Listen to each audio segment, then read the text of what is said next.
Okay, so can we get some order in the room? Hello, good morning. Where's my opening sheet, by the way? Here. Do you want to do this first? Thank you very much. We have such a lively crowd this morning. Everybody's so awake. Nice to see. Welcome to meeting 29 of the Planning and Growth Management Committee. Welcome to the members of the committee, to the other members of council that are in attendance, and to the members of the public. For those in the room with us, the screen at the back of the room provides real-time updates concerning where we are in the agenda and what's coming up next.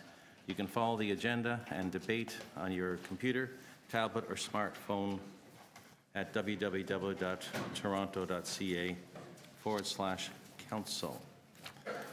Well, it doesn't seem like a jam-packed agenda today. It is pretty busy.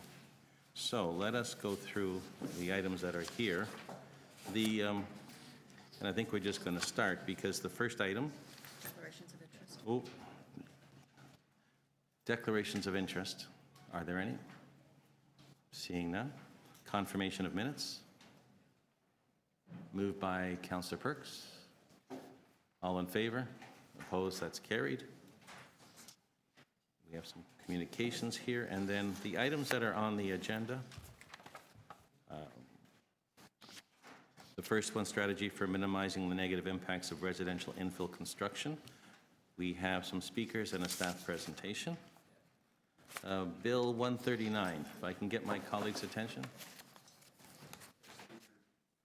So Bill 139, PG 29.2, was just circulated this morning. It's amendments to the Planning Act and the Provincial Land Use Planning Appeal System implementation, trying to deal with the impacts that the city is going to have with all of the changes, and it has some recommendation for staffing. I thought we could hold this and we would have staff give us a briefing on it so we understand what's in it, and then we can consider it later on in the meeting, unless we have time before we start at 10:30. City of Vaughan's Young Steel Corridor Secondary Plan Request for Direction Report.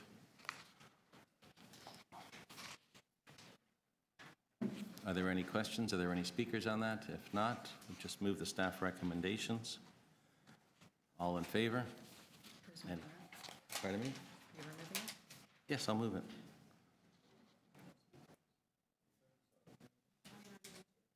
Three.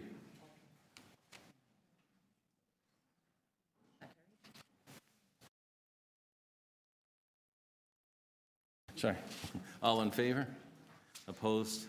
That's carried. TO Core, which is PG 29.4, 29.5 as part of it, downtown parks and public realm, 29.6, downtown mobility strategy, 29.7, downtown community services and facilities strategy, 29.8, downtown energy strategy, and 29.9, downtown water strategy. All have speakers? So we have to hold them all? Yeah, you're right. That's 10:30 for them all. No, the other ones can be done. But they have to do that speakers. So I want to deal with items 1 and 2. they all have speakers. I don't know if the speakers are going to be the same on all of those and for the same matters, but we have to hold TO Core until 10:30. So what we could do is we can start off, because they're all being held for speakers, with 29.1. I think that would be a great thing to do. And there is a presentation from our new chief building official, Mr. Will Johnston. This is his first meeting here as chief building official, and he's here with his first big plan. So, Mr. Johnston, we'll give it to you, and then we can have any questions from our colleagues here. Do you need a moment to set up, or are you all set there?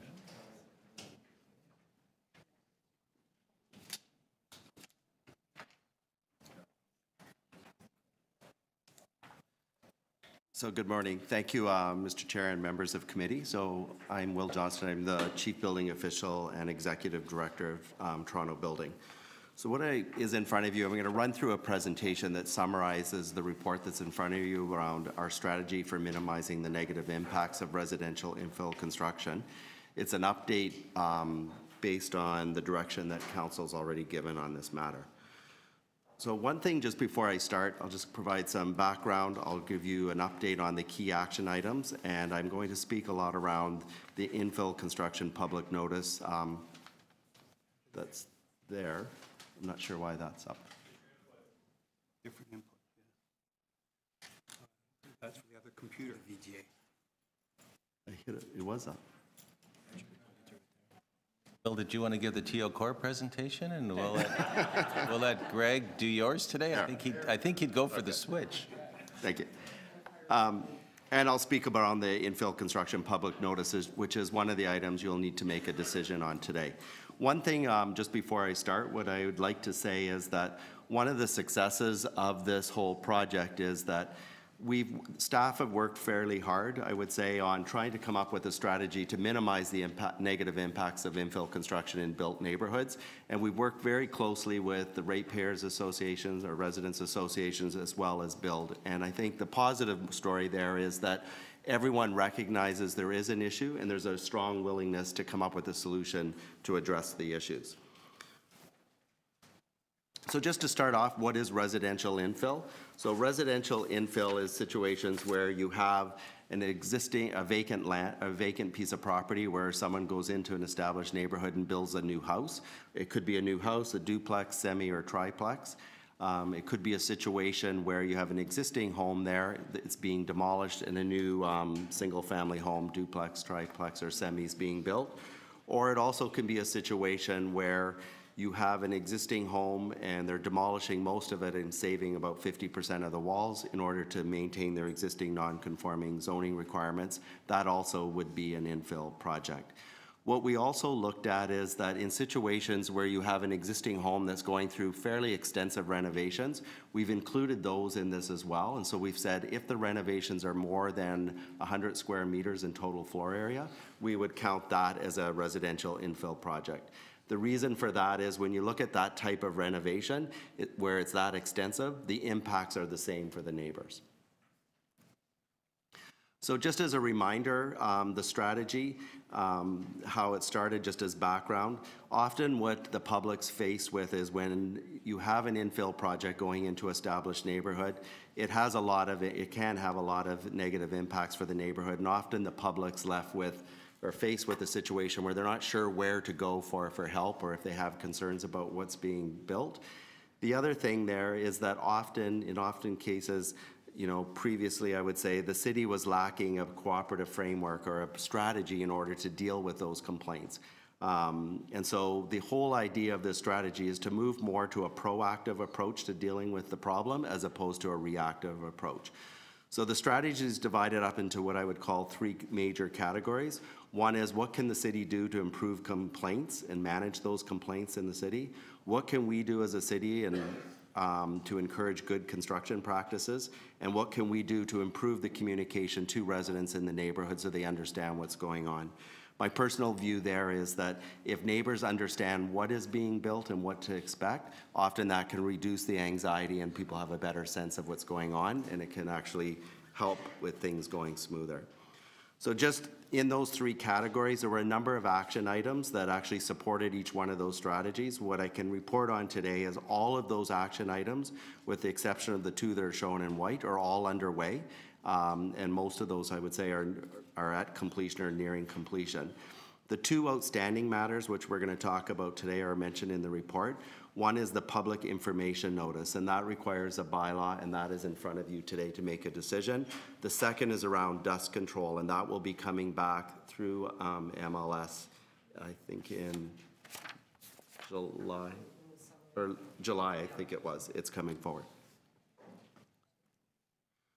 So I'm just going to run through the actions that have happened to date with the strategy.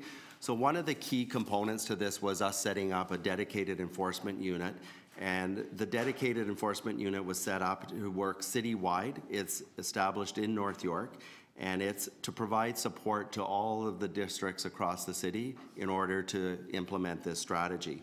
The unit has a manager, a senior inspector, and 9 building inspectors working as part of the team. One of the things that's been positive with this team is over the last year since it was set up in early 2017, they've carried out about 1,600 site visits in 2017 on infill construction. The other thing that they've been dealing with is dormant permits. So these are permits that are sitting dormant. And you may recall a number of years ago, the Auditor General had a report in front of you identifying this as an issue. And what I could report on is that the team has been very successful over the last year of actually closing about 40,000 of those open permits over the past year.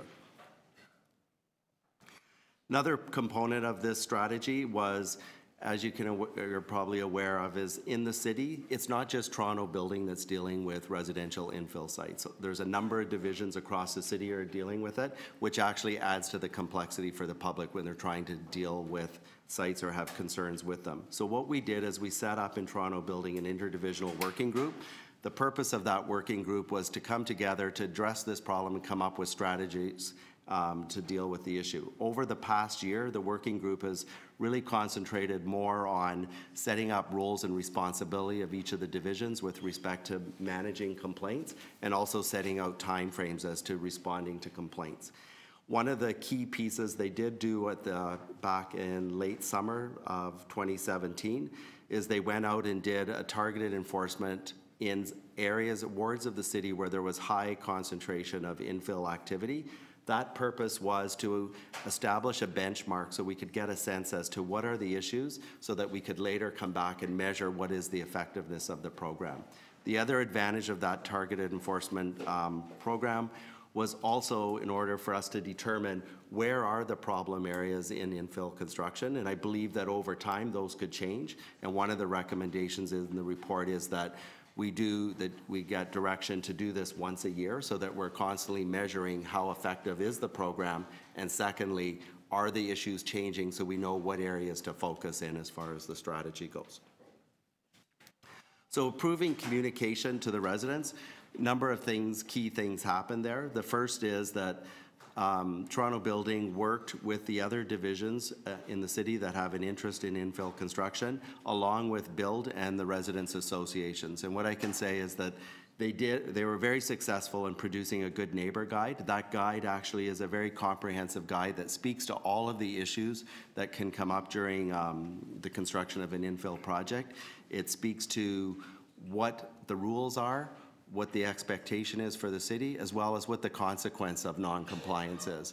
And this guide has been quite successful in the fact that we put it out with all of our permits that we issue, and it's on our website, and it's a very popular site it's often downloaded. Second piece about improving communication is looking at Toronto Building looked at what can we do to give good up-to-date information to the community and to the builders as to what's going on that site. And so what we've made public is that the status of inspections for each of these infill sites, it's now available in real time and it's online, and so anyone can go in and look at a residential infill site and see what stages of construction have been passed, failed, or not called for. At the same time, we've issued on that site, we list all of the orders that we've issued, and then the date that those orders were issued, as well as the status of those orders. So it's making all of that information transparent to the public so they can see what is going on those sites. And so that's in place already.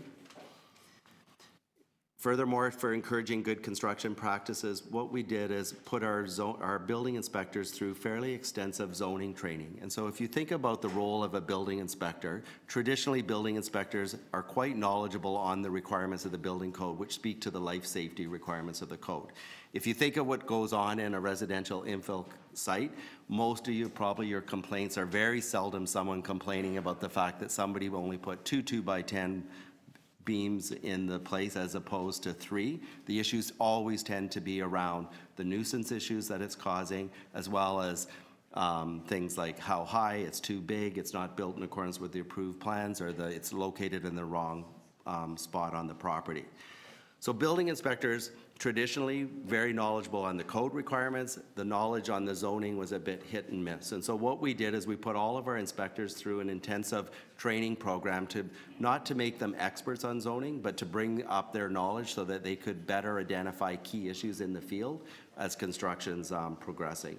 So that course that we put all of our inspectors through was a full-day course. Half of it was in the classroom. Second half of the course was in the field with their senior inspector to make sure that they understood all of those key issues with respect to zoning.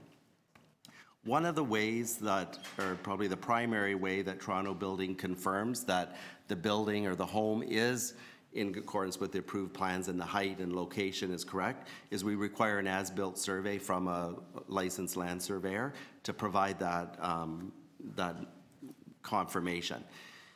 In the past, that as-built survey could have come in any time during construction. What we did is changed our practice to say that once the first floor is on the house, the as-built survey must be submitted to the building inspector at that point.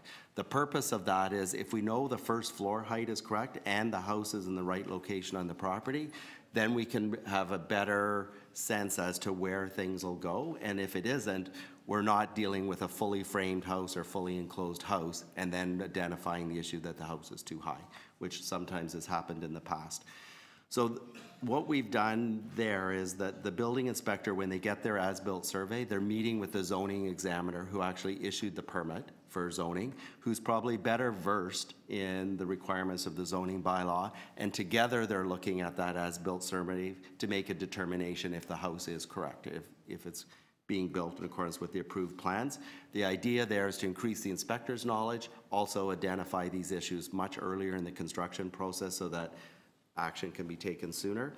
We've also increased our use of ticketing as an enforcement tool. So when a building inspector issues an order, the only way to enforce that order, if the builder decides not to comply with the order, is through the courts, which is a very lengthy process. And so I'm not saying that ticketing is our first go-to move in enforcement, but where we're dealing with issues of non-compliance and we're not getting the builder's attention, we do have the ability to issue tickets as a way to get compliance.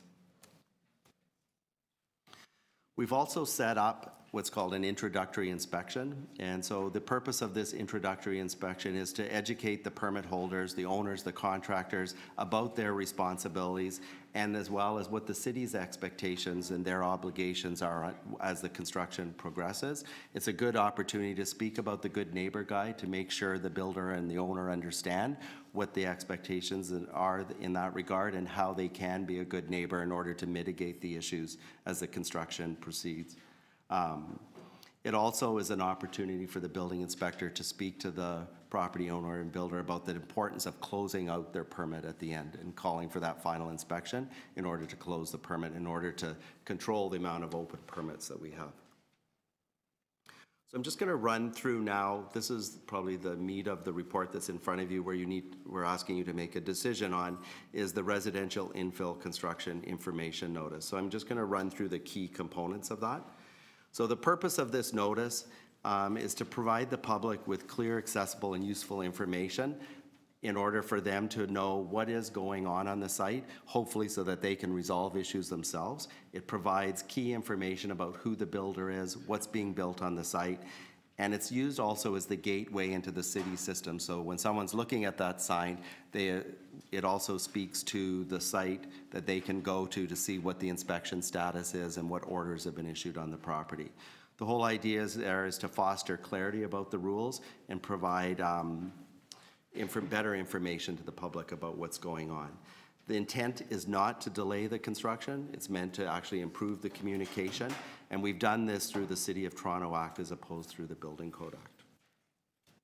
So when you look at a typical infill site today, this illustration is just showing you there already is a number of signs on the site. However, the permit placard is probably the key piece of information that the public can use to see whether or not a permit's been issued and obtain that permit number so they can go and look for further information in that regard. Where the arrow is showing is that's typically a very small 8.5 by 11 sheet, and the sign that we're thinking of is a much larger sign that would go on site that would provide this key information. Looking across North America, New York City already requires this type of thing on construction sites, where it provides key information. City of Edmonton does the same thing. As you're aware, in the City of Toronto, we have the requirement for the sign for development sign that's posted already. So what this sign is it provides that key information, and it's posted on the site so that to deal with when there's a demolition as well as construction on the site. It sets out the that key information about the project itself, and the information comes into the city, into a Toronto building before we issue the permit. And then what we would do is Toronto building actually issues a template back to the builder that they can take to a printer in order to post the sign. So the builder's responsible for printing the sign up, installing it, and maintaining it. We would produce the template for them of the sign, and they would post that. We also are working on a web-based application in order to speed up our efficiency on producing this template. So enforcement, the information notice in the case of demolition needs to be posted 5 days prior to the start of the demolition. And for the construction phase, the sign needs to go up, or the notice needs to be posted within 5 days of construction commencing. Once the sign or the notice is installed on the site, the builder is required to submit a photograph to Toronto Building showing that the notice has been posted. And at the same time, at the first introductory inspection is an opportunity for the building inspector to confirm that the notice has been properly put on the site. We're also seeking authority to issue tickets for builders or property owners who fail to comply with the notice. And the notice is required to come down at the point where Toronto Building issues the occupancy permit. Next two illustrations are just an illustration of the infill notice sign that's required to be posted. It has two components to it. On the far right is really speaking to the site address. It speaks to who the builder is, gives the key information for the builder, gives a brief project description as well as a rendering of what the finished product should look like, has a link into the city if folks want to get further information or file complaints with Toronto Building. Also speaks to committee of adjustment decisions that may have been made on the site as well. On the right-hand side is just a summary of some of the key points out of the Good Neighbor Guide about how to be a good neighbor. So we have the one for the construction, which is the one I'm showing you now, and we have a similar sign or notice that would need to be posted for the demolition. So that's my presentation. So I don't know if you want to go to questions or... We can go to questions first. We do have a few deputants on it, but I think they can depute after we go to questions, or would you rather go to deputants first? We're going to go to deputants first. So we need you to free up the seats.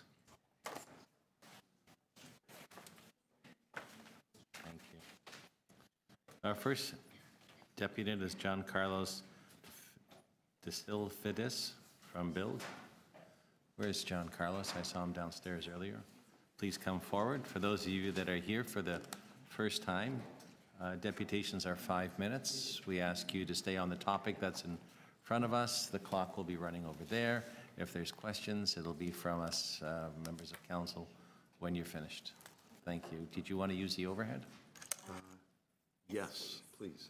So I don't control it, but our staff does. And there you go.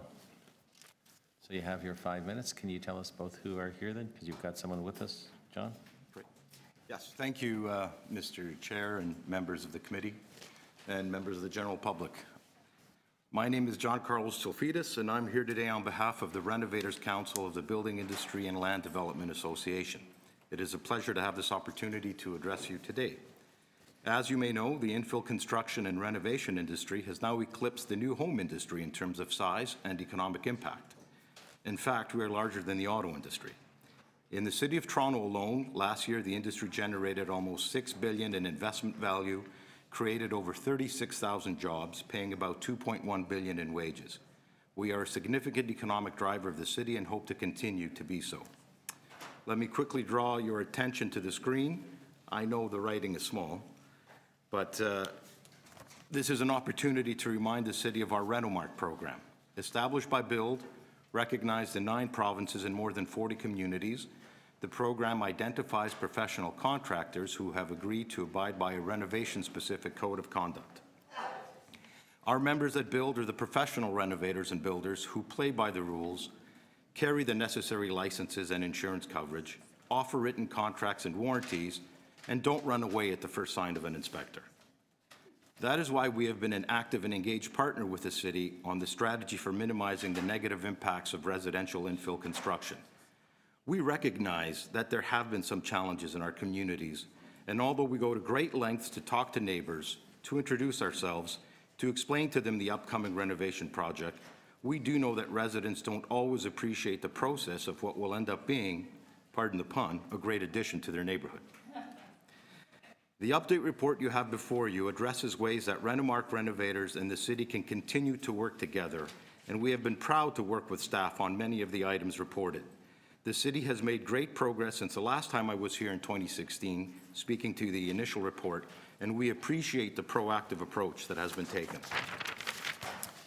To highlight a few points, regarding the proposed bylaw for the posting of a public notice sign on infill construction and demo sites, we agree with the aim of providing clear, understandable information to residents to resolve issues in a timely manner.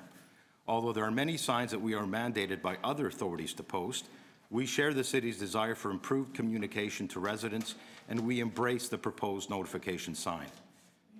We at BUILD went so far as to create our own sign to indicate that we respect our neighbors and our environment. We look forward to working with the city in ways that can collectively recognize the Renomark brand and acknowledge the extra level of professionalism that it represents. As for the dedicated residential infill website, we applaud the city for achieving a mechanism that allows both residents and renovators the access to permit status information that we at BUILD have been advocating for quite some time. We, as well as our clients, need an accurate record of inspections and their status. Prior to this, we as an industry would not receive any written inspection reports. In today's information age, this was something that we couldn't understand, and it made for very confusing situations, particularly when what we would think were closed permits would be reopened years later because of insufficient data entry by the original inspector. This new system will give homeowners and renovators access to the proper and most current information, and as long as the system is updated and maintained on a regular basis, it is an excellent step in the right direction. On the Good Neighbor Guide, we at BUILD were very proud to have worked with city staff on its creation, as best practices are equally important to Renomark renovators. We have made sure our members have a copy of this guide and encourage them to share it with their clients. With respect to inspection and enforcement, needless to say, timely access to inspectors for us is just as important as conducting inspections to the city. We believe it is in everyone's interest to ensure that projects are built properly and as per the approved plans. Overall, we do believe that this report is a laudable effort at streamlining the infill construction process and at standardizing expectations. We as a renovation and infill industry take pride in the work we do and in meeting not only our clients, but the city's high expectations. We build bridges of understanding in the neighborhoods that we operate in because we live there too. We are not only the sons and daughters of this great city, but also its builders. And we look forward to continuing to work with the city, Mr. Chairman. Thank you. Are there questions? Councillor Fillion? Would you have any guess for the percentage of new homes in the city that are built by, builders in the traditional sense? When you say traditional sense, to what? Well, like people who build homes for a living, as opposed to, my perception certainly of the area I represent is that there are people who buy property and then hire contractors and cause houses to be built. They are not home builders in the way you used to have home builders. The only thing we can shed light on with respect to that, Councillor, is Statistics Canada estimates that the underground economy in construction is equivalent to roughly 18 to 20% of all activity. Now that's significant. There's no question about it. But again, it's an estimate from StatsCan. We have no way of verifying I'm not talking about finances, but, okay, so I just wondered if you knew. And any thoughts on, again, my perception of Willowdale is that there's relatively few renovations. Mostly the house gets knocked down, new house gets built. And it's, hard to find who's in charge of it even. Any thoughts on how to bring that under control? Yes, I understand the question. I think the enforcement unit that was created is a good first step. I think we need better communication all the way around. All stakeholders in this industry need to do a better job at communicating with one another.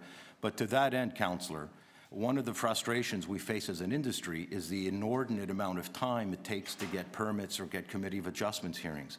What that does is it exacerbates the issue of homeowners saying, I can't wait 8 months for a building permit.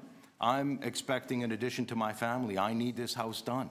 And that fuels, I think, problematic building and problematic builders. So I think all in all, everyone has a role to play. We all have a part to play here, and that is, let's get transparency going. Let's streamline the process so everyone's on the same page. Thanks. Other questions from members of council? So, John Carlos,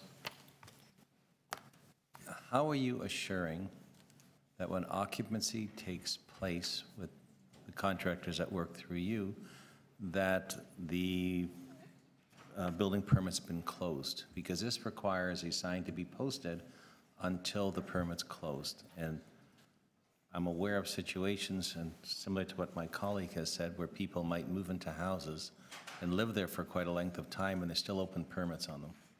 Yes, and what we do to ensure, there are mandatory inspections, and we keep record of every time we call for an inspection and if we've passed or failed. Obviously, you can't go on to the next stage if you haven't passed the previous stage. And the irony here is, Mr. Chairman, is one of your councillors, one of your colleagues, I think it was Councillor Carmichael Greb, had the same issue, where she moved into her house and 7 years later they were asking for occupancy, that the permit hadn't been closed. And that speaks to, I think, there's a number of issues here. I think the renovation industry needs to do a better job of calling for inspections, and the city needs to be a little more vigilant with respect to closing permits. Again, I think it's an issue that all sides can do a better job on. So you're saying that when you call for inspections to close permits, there's a lengthy delay between that period of time? What I'm saying is, Mr. Chairman, is that we don't, in the past, we never got any confirmation, be it written or otherwise, that the inspection was closed, was passed. Now with this system, we love the online system. I think it's great. It does wonders for knowing where we stand. It's great for our clients because for many renovators, their payments are based on achieving certain milestones. You know, when the framing inspection is passed, for example, when plumbing is passed. So it makes it clear and transparent for everyone, and that way there could be no issue as to whether or not a permit has been closed.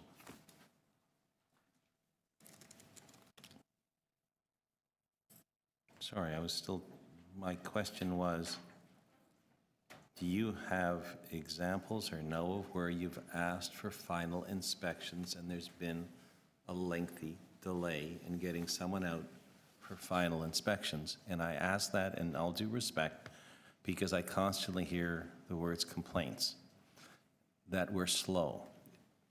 And yet when I ask staff to tell me what their response time is, they're pretty quick if they're asked to come out. It may not be the same day or the next day, but they're not months later.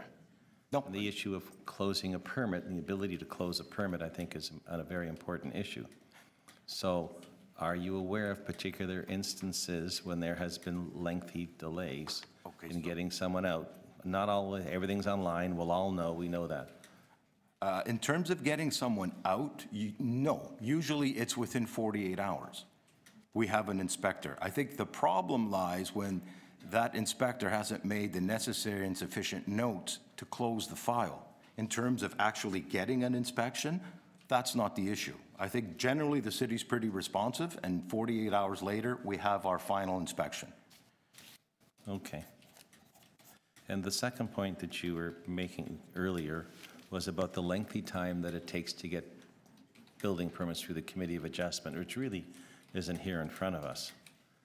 But my experience has been that many of the applications that come into the area that I represent, I think my colleague Councillor Fillion, people are entitled to build without having to go for variances, and often I'll see, like some coming up tomorrow, they're allowed a 6-foot side yard and they're asking for 5.9 feet instead of 6, along with other numerous variances. They could quite easily build a house within the zoning bylaw that's in place, but they're trying to get 1 or 2% more on the property. Sure, in some cases that's true, but in others, the zoning bylaw is quite restrictive, so if you wanted to build a house that met the needs of your family, you'd need a variance. Do you have any idea of how many are trying to, shall we say, push the limits by a little bit taller, a little bit wider, a little bit higher? Because as I phrase it, some of the builders seem to sit on the roof and look to their left and say they got something here. They look to their right, they look this way, they look that way. They package it up and then say, well, why can't I have it all? And it might have been for the reason you're saying, it was hard to fit a house. Agree. I can only give you anecdotal evidence and certainly no empirical evidence, Mr. Chairman. And I think most of us in this room have all kinds of stories. But I think the creation of this enforcement unit will go a long way to stop that from happening. Okay, thank you.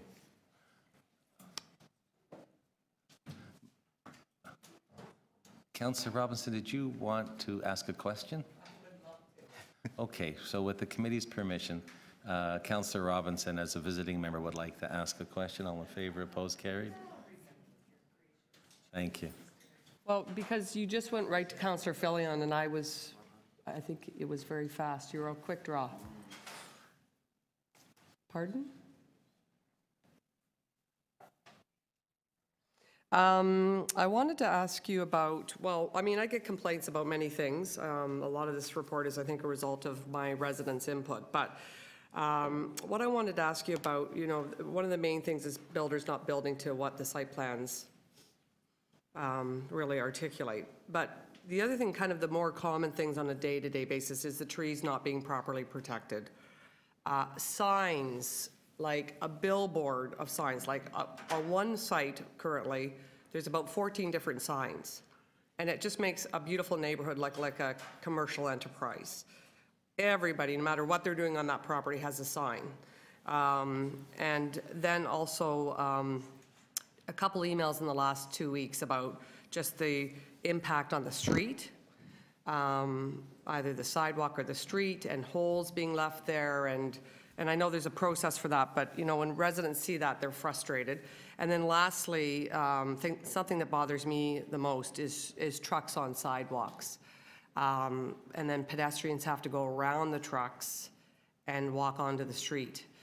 Very dangerous and not appropriate, but I have seen that so many times in the last 6 months, I can't even really count the number of times. So I guess what are your comments on the trees, signs, and the destruction to the street, as well as the trucks on sidewalks? Okay, well, let's take them one at a time. With respect to the trees, we are required to put up tree protection zone fences. I believe the Parks and Urban Forestry have done an admirable job of enforcing the tree protection guidelines that we are all bound by. I know in one of my projects, I had to actually indent my foundation to accommodate the root structure of a neighbor's tree. So I think in that sense, the department does a pretty good job of protecting the trees.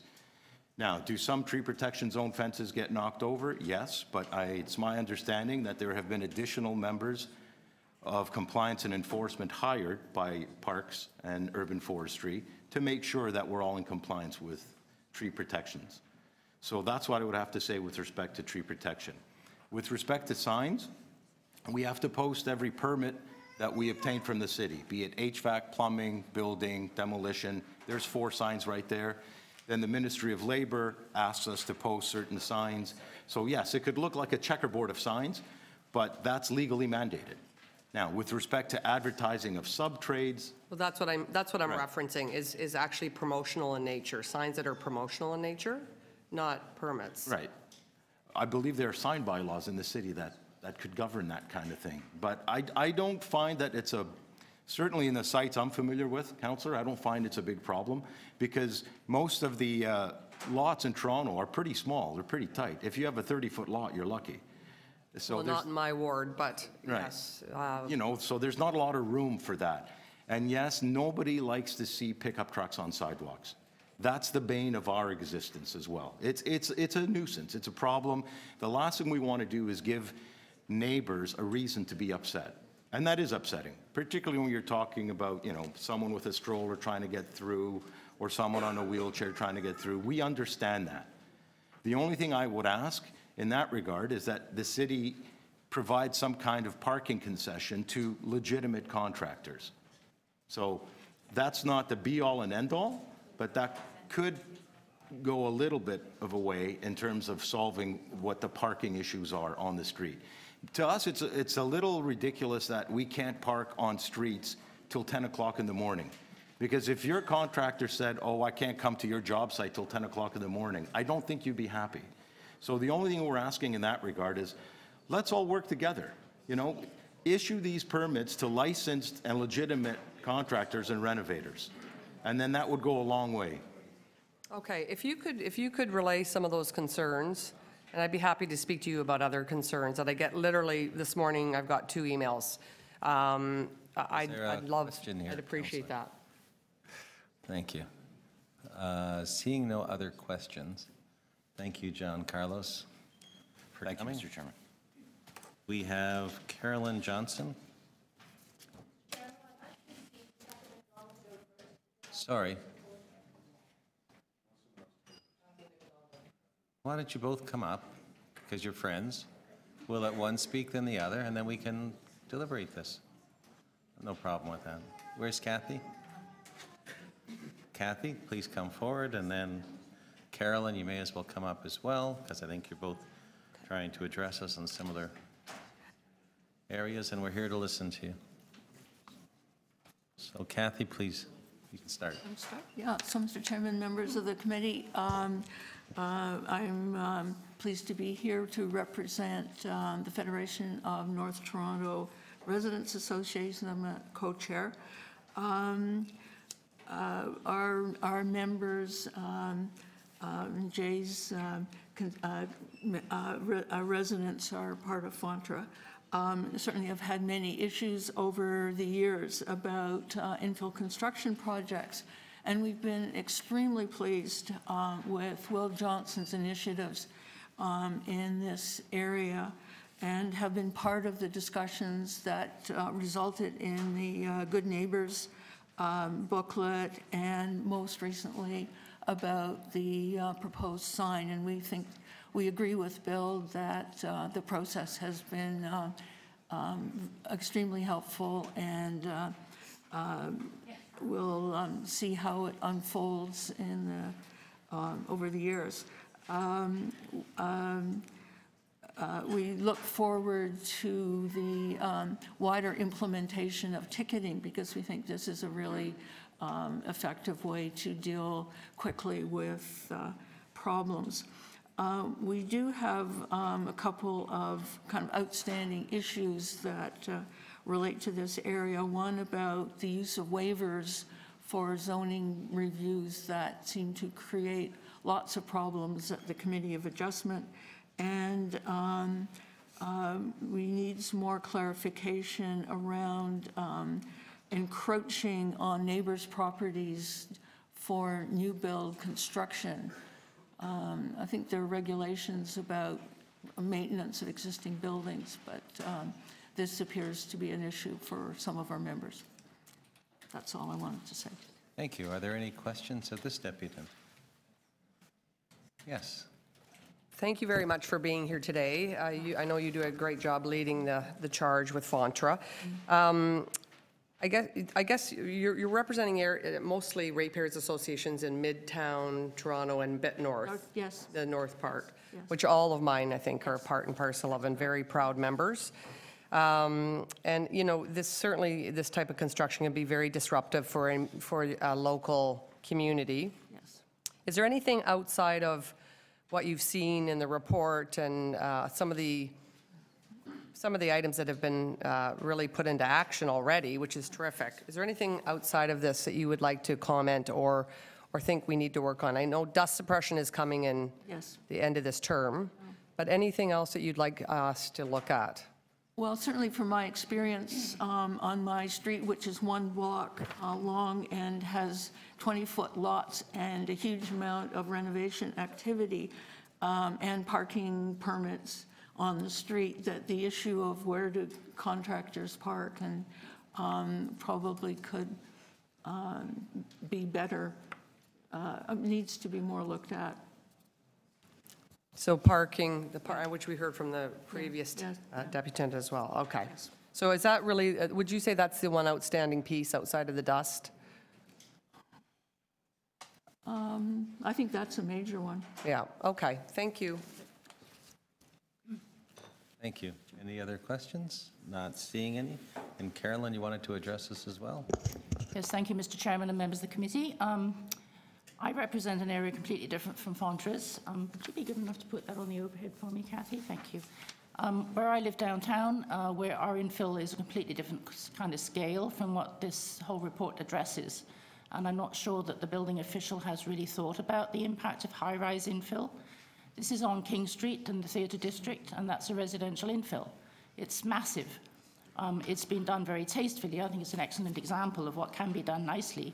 But you know, the neighbours, again, may learn about this through the zoning bylaw process. They probably do, because this is completely different from the existing zoning. But once that's approved, possibly at the OMB, which is still in existence and grandfathering a great many applications, the neighbours never really find out much more about when the project's going to start and what the impacts are going to be. So I think this process should apply to all kinds of infill in all kinds of areas where it affects businesses nearby as well. A further issue is noise from construction, which hasn't been addressed so far. I would draw your attention to a deputant, number 17, Claire Riley, who spoke at the last Licensing and Standards Committee agenda about the terrible impact on her home from a construction project 12 meters from her windows. This kind of thing has to be addressed by inspectors.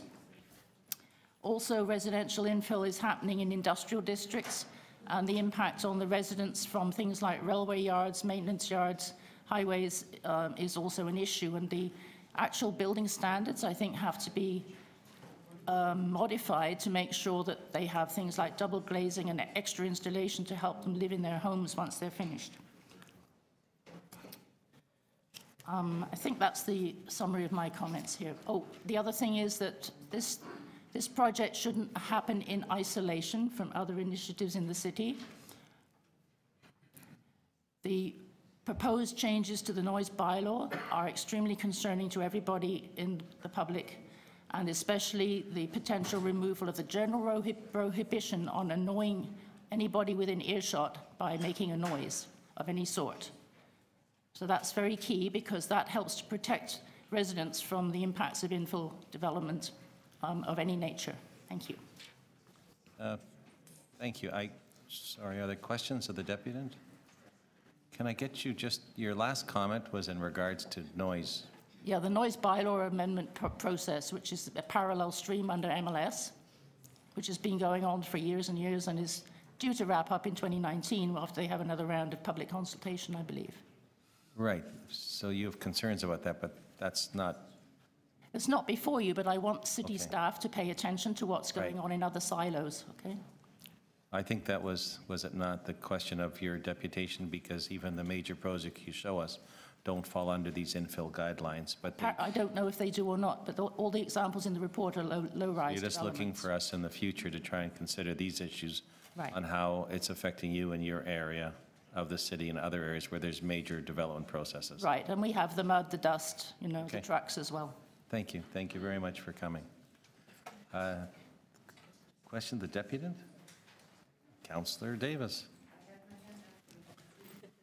Doesn't see you winning. One of the other issues, I wonder if you had to contend with is vibration. And whether or not there is some way where we can monitor or should be requiring the monitoring of vibration. That's a very good point. I think the noise bylaw is also attempting to deal with vibration. As you know, high-rise development also involves low-rise digging. They'll go down 6, 7, 8, 10 floors for the basement parking, and that involves massive pile drivers creating the slurry walls and then the excavation by the trucks and the machinery, and it's on and on and on.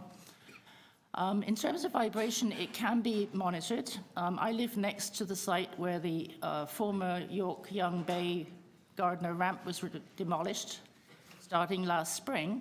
Sorry, Carolyn? Yes. I have to, and my colleague, Councillor Davis, we're not dealing with large high-rise today. We're only dealing with small local infill. And I allowed Ms. Johnston to speak because she has a concern, but we'll have to address that in regards to that type of development separately. And I understand that and would like your input in the way we may be able to bring a report here to deal with that as well. There's still issues about vibration, even. I understand that, Any but digging. we're talking about local infill housing projects. And I did not earlier want to cut Ms. Johnson off because she was kind enough to come and depute.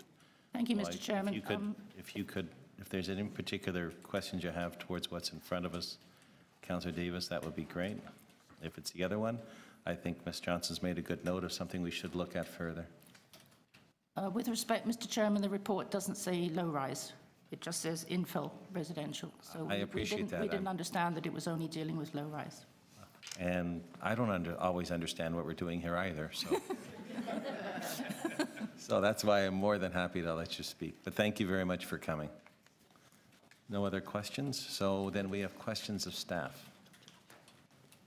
Thank you, Mr. Chairman. Thank you.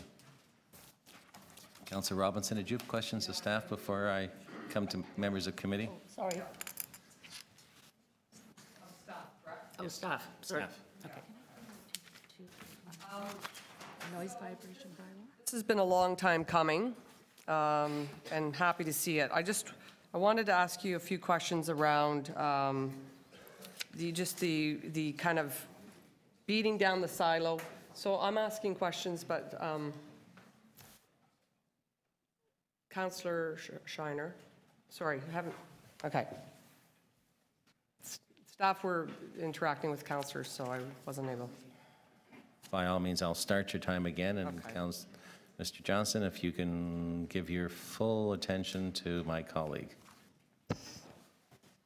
Okay, so has any action been taken on addressing builders encroaching onto the neighboring properties? So you've done a lot of great work on many things, but when they're digging foundations, often that can be very disruptive to immediate neighbors. So has any action been taken on that to date?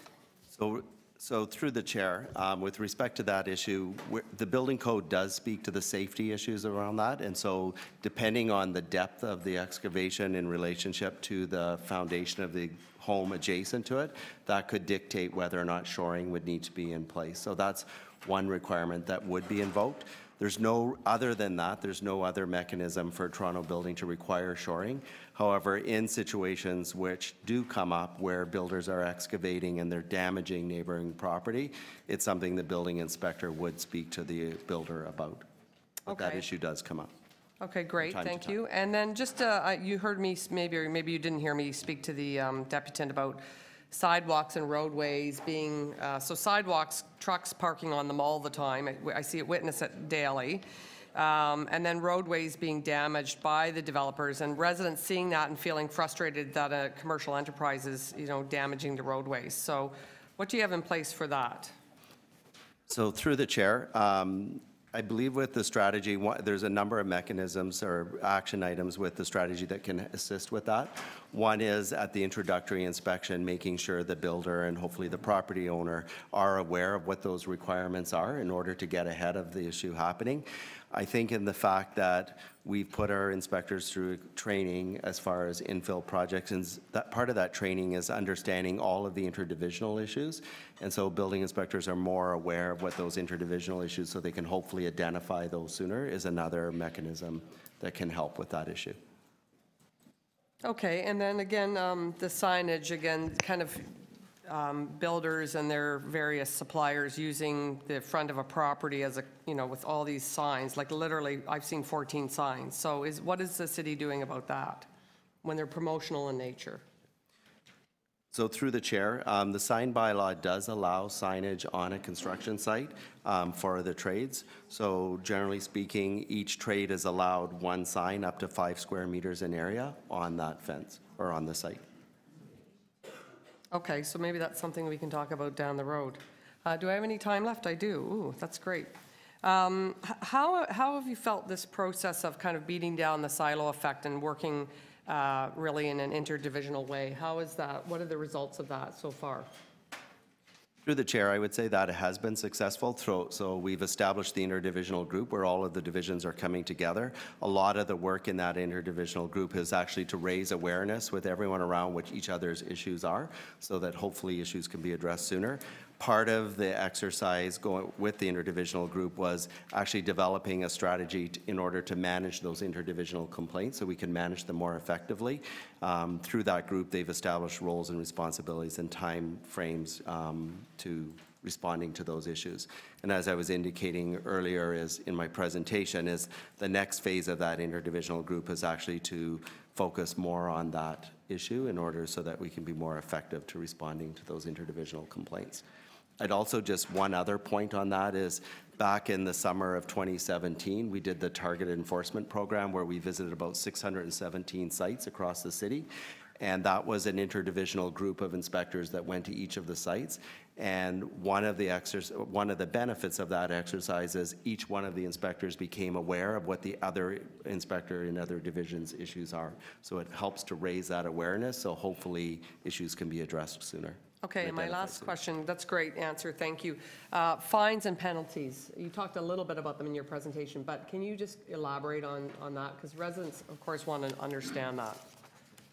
So I would say up until this strategy, the primary mechanism to deal with non-compliance through Toronto Building was through orders, which, as I indicated earlier, are enforced through the courts. So we started piloting the use of tickets where we're not getting compliance. Those tickets generally, I would say, generate a fine of about $500 per offense. The ticket can be issued to the builder or anyone on the site who's guilty of doing the contravention of the bylaw. What I can tell you is we did test that out on some of our issues, and generally what we found is that when we issued orders, about 50% of the orders that we issued resulted in compliance. When we didn't get compliance on the remainder, we issued tickets, and it was about 78% of them responded to the ticket. Okay, great, thank you, Mr. Chair. Thank you. Councillor Davis, you had questions. I wanted to understand, I've been told that a building permit has to be issued, that's the building code, whether or not the circulation and responses from right-of-way or forestry have been received. And there have been several situations where a city tree was right in front of where a proposed driveway was going to be, and a hydro pole, both of which needed subsequent permissions that they didn't get, and demolition went ahead anyway. How do we deal with those conflicting permissions? So through the chair, through the Building Code Act, where we have a complete application, our obligation is to respond and issue the permit within 10 days as long as the issues have been resolved. When it comes to tree protection issues that you're speaking to is when the application comes in, the application is circulated to urban forestry and they're responsible for administering those requirements. Right, so buildings just says not my problem. So the way we've been doing it right now is it is circulated to them. Part of this strategy also is hopefully raising that awareness so that we're working together on those issues. Or in another situation, utilities, like there was a hydro pole, also not my problem? With hydro, I'd have to confirm how the utilities is handled.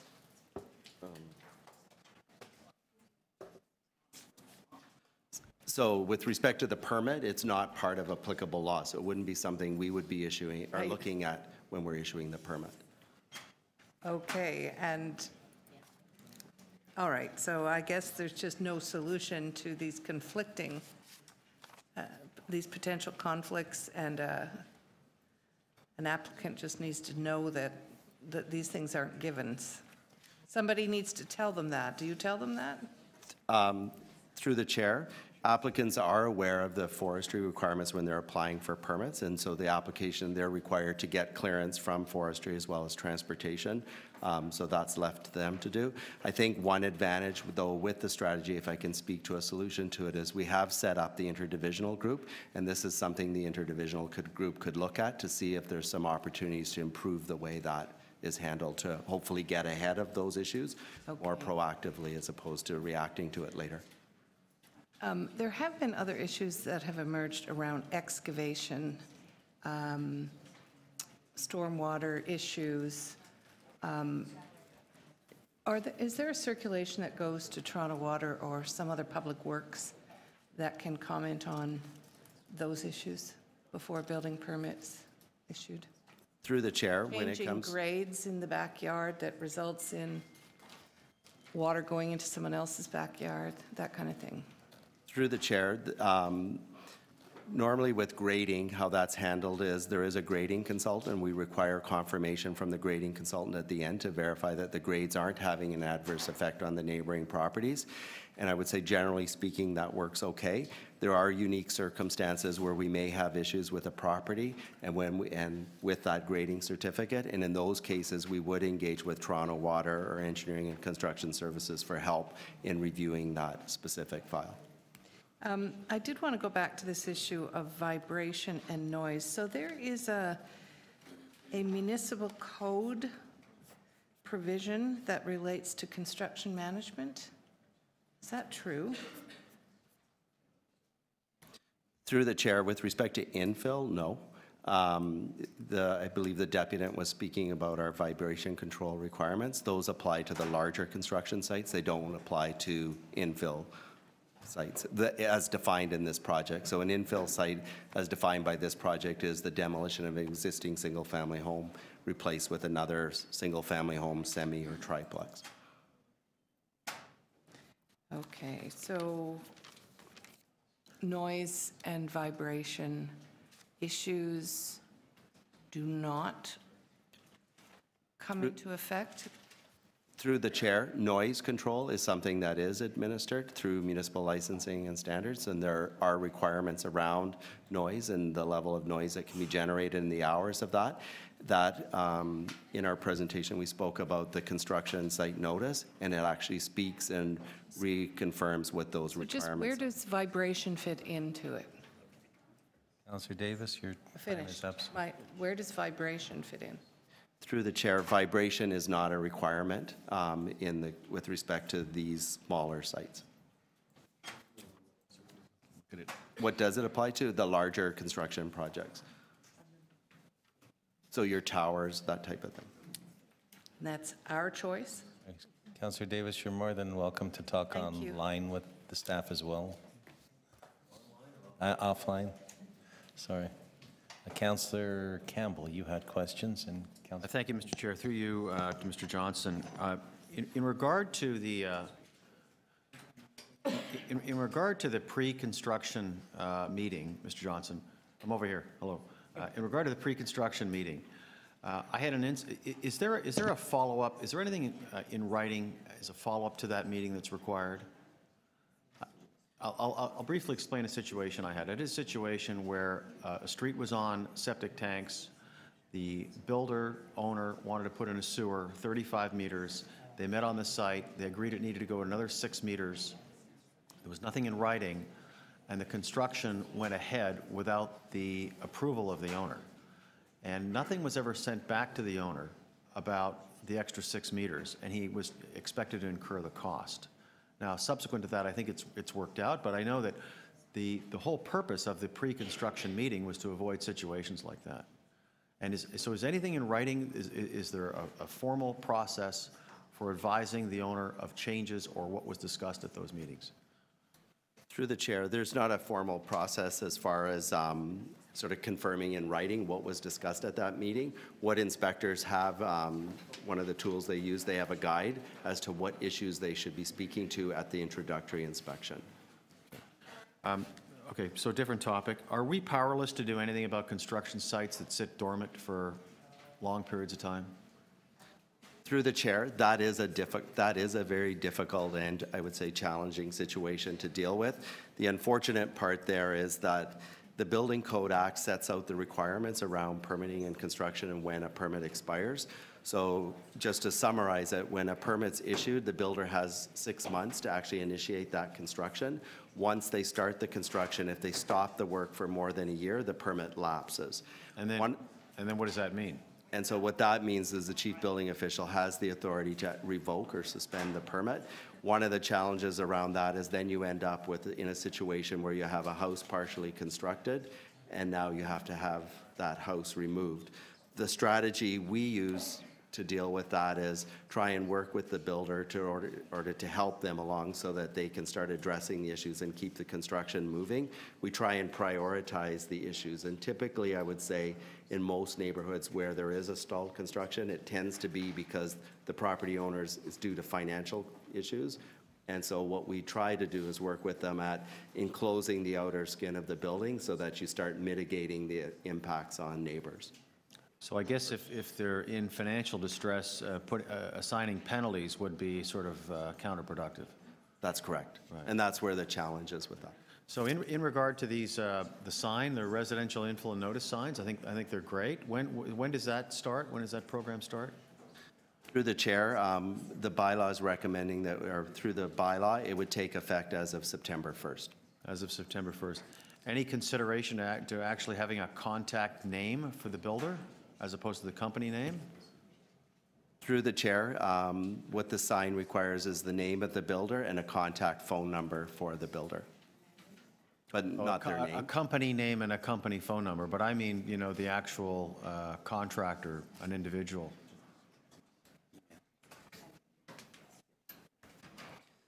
Through the chair, there's issues there when so we work with legal on this when you get into personal information and privacy. And so what we came up with is the builder's name, the phone number, and their email address. Okay, thanks for the answers. Thank you. Are there any other members?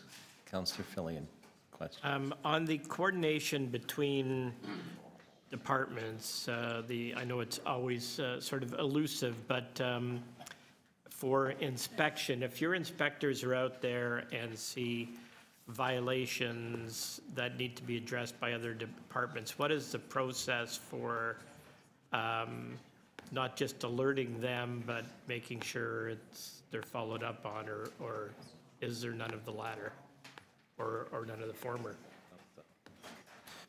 Through the chair, right now the process is that building inspectors, we're training them so that they can identify those issues and they can record them in IBMS so that we can track those issues to make sure that they are following up on them. Part of the strategy is to provide that oversight of those interdivisional complaints to ensure that they are being responded to. But the expectation is when a building inspector is on the site, when they notice those issues that are other interdivisional issues, they're recording them and they're being referred to the appropriate bodies, and we're monitoring that to ensure that they're being handled. So for example, let's take lack of tree protection. Inspector goes on site. Obviously, the city tree is not being protected. The building inspector will notify forestry, and then we'll keep track of whether forestry responds? That is correct. And do we, are there, is that data something I could, would that be available to me, how well we're doing with that? Through the chair, that data is difficult at this point in time because the process that we've set up is a manual process while we work on the electronic solution to it. In time, that should be much easier to pull. If I sent an address, could I find out whether that had happened with it? Through the chair, that is possible. Okay. applicable law,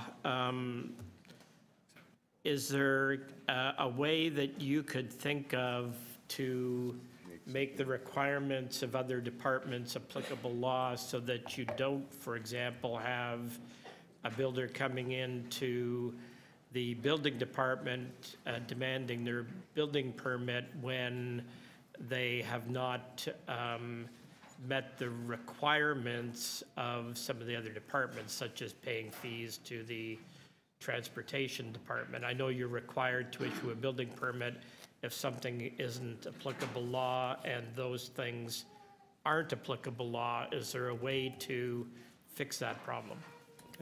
Through the chair, the challenge in that regard is that in order to change what is applicable law, it would require amendments to the Provincial Building Code Act. Have we asked for that? Through the chair, I'm not aware of us asking to increase that in this regard. Okay, on construction dust, and I'm referring mainly to somebody cutting blocks, construction, yeah, where you have this huge cloud of dust blowing over onto into the lungs of the neighborhood kids or whatever. Is that what regulates that, or what could bring that under some control? Would that be the building code, or does the city have some tool there? Through the chair to Councillor Fillion, Municipal Licensing and Standards is bringing forward a report in July of this year to Licensing and Standards Committee on this issue of regulating dust arising from construction activities. So currently there is no regulations in regards to that. So we are bringing forward a report to address that issue. Okay. And a question, I guess, of Toronto Water, if there's someone who could address this, is we have certain number of sites where people go down so far that they hit a lot of water. So either it's just because they're building the basements deeper, or they're on sites that, where there used to be a creek running or something like that.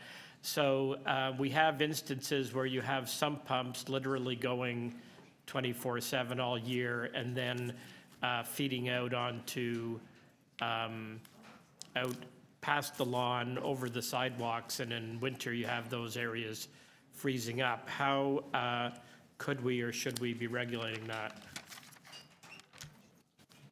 Through you, Mr. Chair, it is regulated already in the bylaw. That number one, the requirement is it's a sump pump first. If in the event you find those types of situation, the homeowner then can make an application to connect to preferably a storm sewer. There is an application process and verification process, the one that there's enough capacity in that sewer to accept that additional flow, as well as the quality of the water meets certain parameters. Worst case scenario, if it is a serious health concern or public risk concern, and we can't go to a storm sewer, we do have an application process where it could go into the sanitary sewer. There's an additional charge for that, and our preference is not to do that, not to take groundwater and put it into sanitary sewers, as it reduces the capacity that we have for sewage. So there is mechanisms in place. So which is the department that can require somebody to? Fillion, we're already into 6 minutes. Very quickly through you, Mr. Chair, the requirement over land is a property standards matter because it's impacting private property. It becomes a Toronto Water matter when it's connecting to a sewer, and then the permit is in place. So it's a property standards matter when there's overland flow issue.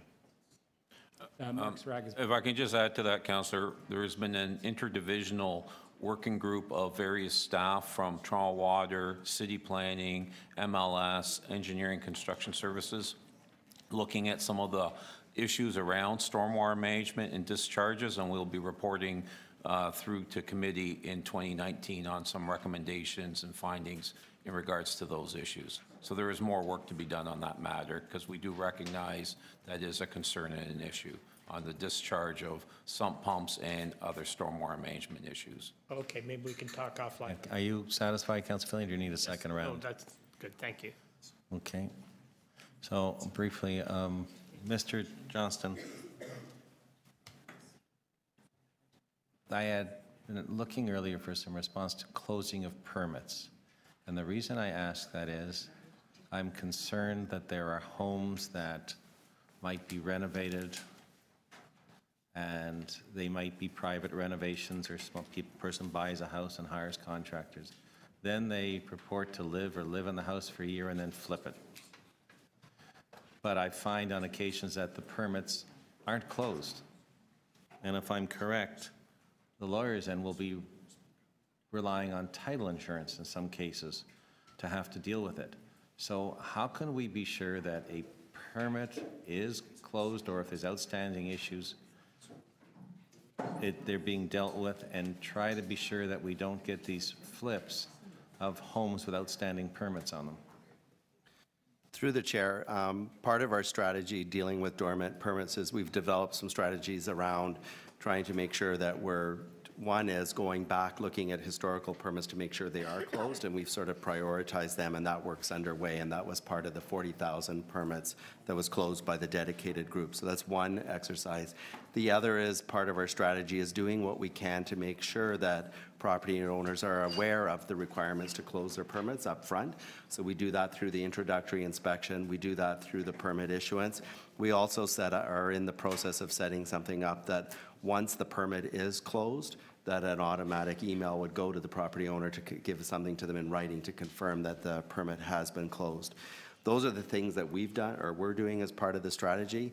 One is, I guess, if realtors and lawyers understood the importance, we do have a service where they can write into the city and request a compliance letter, and we would give a list of whatever outstanding orders are, orders or permits that are not closed. We would notify the property owner of that if they made that request. So, simple question. A home is renovated, someone lives in it, someone sells it. They don't have to have the permits closed when they sell it. The real estate agent can list it, and the lawyer will deal with it through title insurance? That is correct. Thank you. All right, we now come to a point of speakers. Yes. Thank you, Mr. Chair. I'll be brief, but I do want to thank Toronto Building and all the city staff, quite frankly, across the multiple divisions who have contributed to this really improved service and to this report. Particularly, I'd like to highlight the contributions of Will Johnson and welcome him to his new role. I know a lot of work has gone into this by many people across the city divisions. So, without a doubt, this is an ongoing issue in our communities, our neighborhoods, in our city. Problem construction sites, and hopefully these measures will really work toward mitigating some of those challenges we face on our city streets and our local neighborhoods. In 2014, in June of 2014, I placed 4 motions that have now basically been very impressively dealt with by city staff to look at how we improve and streamline the city's response to infill construction. I have to compliment my residents who worked very hard in shaping these motions that I placed, because they're the ones really who came up with a lot of the concepts and ideas, and really it was based on their feedback that I moved the motions in the first place. But it's very exciting to see the breakdown of silos, which is something that's always frustrated me personally about City Hall, and seeing this really come to fruition, this large-scale interdivisional review culminating in the report that's before us today. And as Will alluded to, now we're being more proactive versus reactive. We're streamlining enforcement, and this is, all of this is good news. What's before us today is that we need to deal with these hoarding boards on construction sites and having that key information accessible to residents, whether it's related to tree protection, parking permissions, People want to know what's going on and be informed, and communication is key to that. So I do hope committee will support the recommendations before you. I think improving transparency is always a step in the right direction. Another thing that's before us, or has been kind of worked on, I think, as part and parcel of this process, is the deviations, is a nice word for it, deviations. But again, looking at that as-built surveys that are now required to be the part of the construction of the first floor walls. So many times we've seen, sorry. Did you want to say something? No, I'm talking to Joe. Oh, okay. Sorry, I was very distracting. Pardon? Oh, okay. So as the deviations, these as-built surveys will really go a long way to improve, I guess, transparency and ensuring that things are done properly, that setbacks are adhered to, heights, locations, footprints, all of that will be dealt with as part of this, these new regulations we're putting in place. And then lastly, again, just breaking down those barriers, this interdivisional working group, I can't say enough about it. It's very exciting, very happy to see this happening in our divisions working together.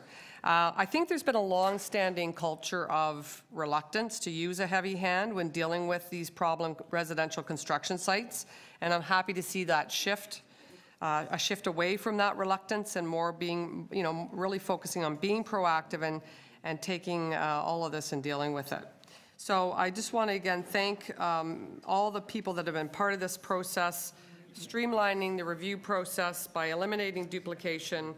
And it's really great to see how far we've come in this administration, these 4 years. I look forward to the next report. Also, really a reflection of concerns from my ward on the dust suppression, and I hope to see that this term. I understand we will see that this term, and I'll look forward to seeing that report come to fruition. Thank you, Mr. Chair. Thank you. Are there other speakers on this? That are non-members? Sorry, Councillor Davis. I'm very appreciative of these changes, and the publications and the outreach to our community so that they understand what the role of the buildings department is and how to get information.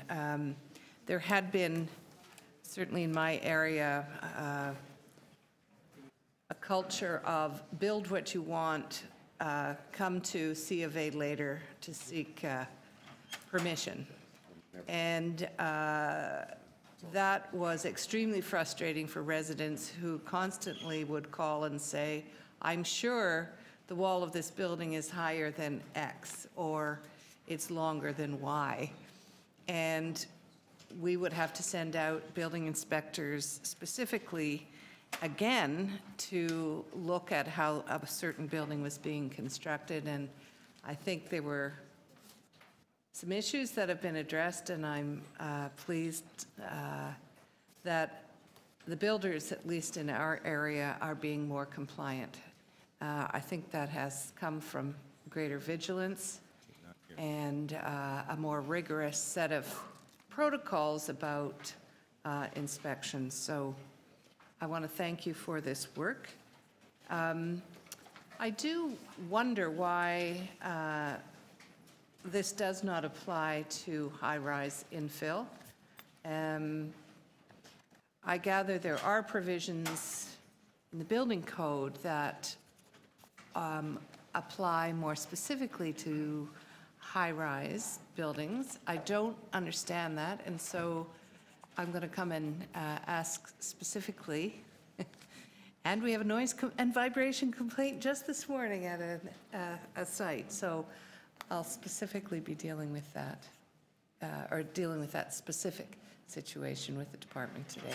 Thank you. Thank you. Councillor Fillon, you wish to speak?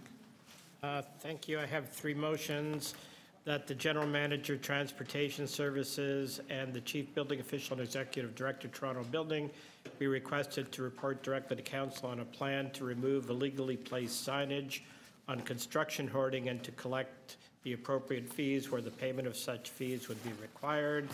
that City Council request the General Manager, Parks, Forestry, and Recreation to report quarterly to the Parks and Environment Committee on the number of tickets issued and charges laid against builders for failure to protect city trees, that the Chief Building Official and Executive Director, Toronto Building, be requested to report directly to Council on changes to Chapter 363 of the Toronto Municipal Code to require tree protection fencing to be structurally secure so that it cannot be easily removed.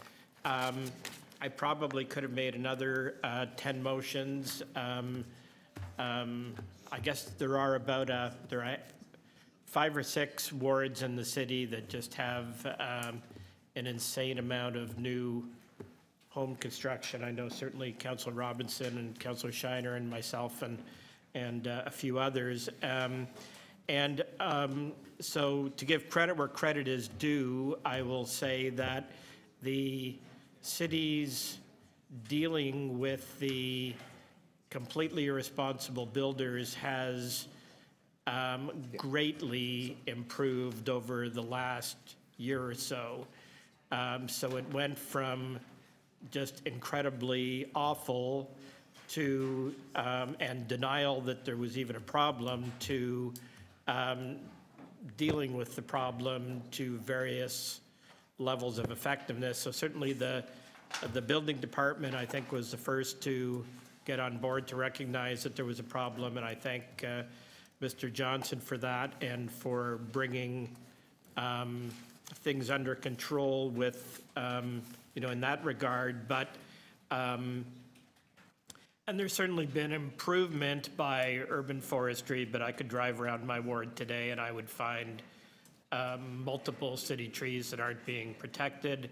I would find more than multiple, I would find dozens of cases where the fees have not been paid to the transportation department, where construction hoarding is not where it should be, where the tree protection fence has been removed or pushed down or was never built according to how it should have been, et cetera, et cetera, et cetera.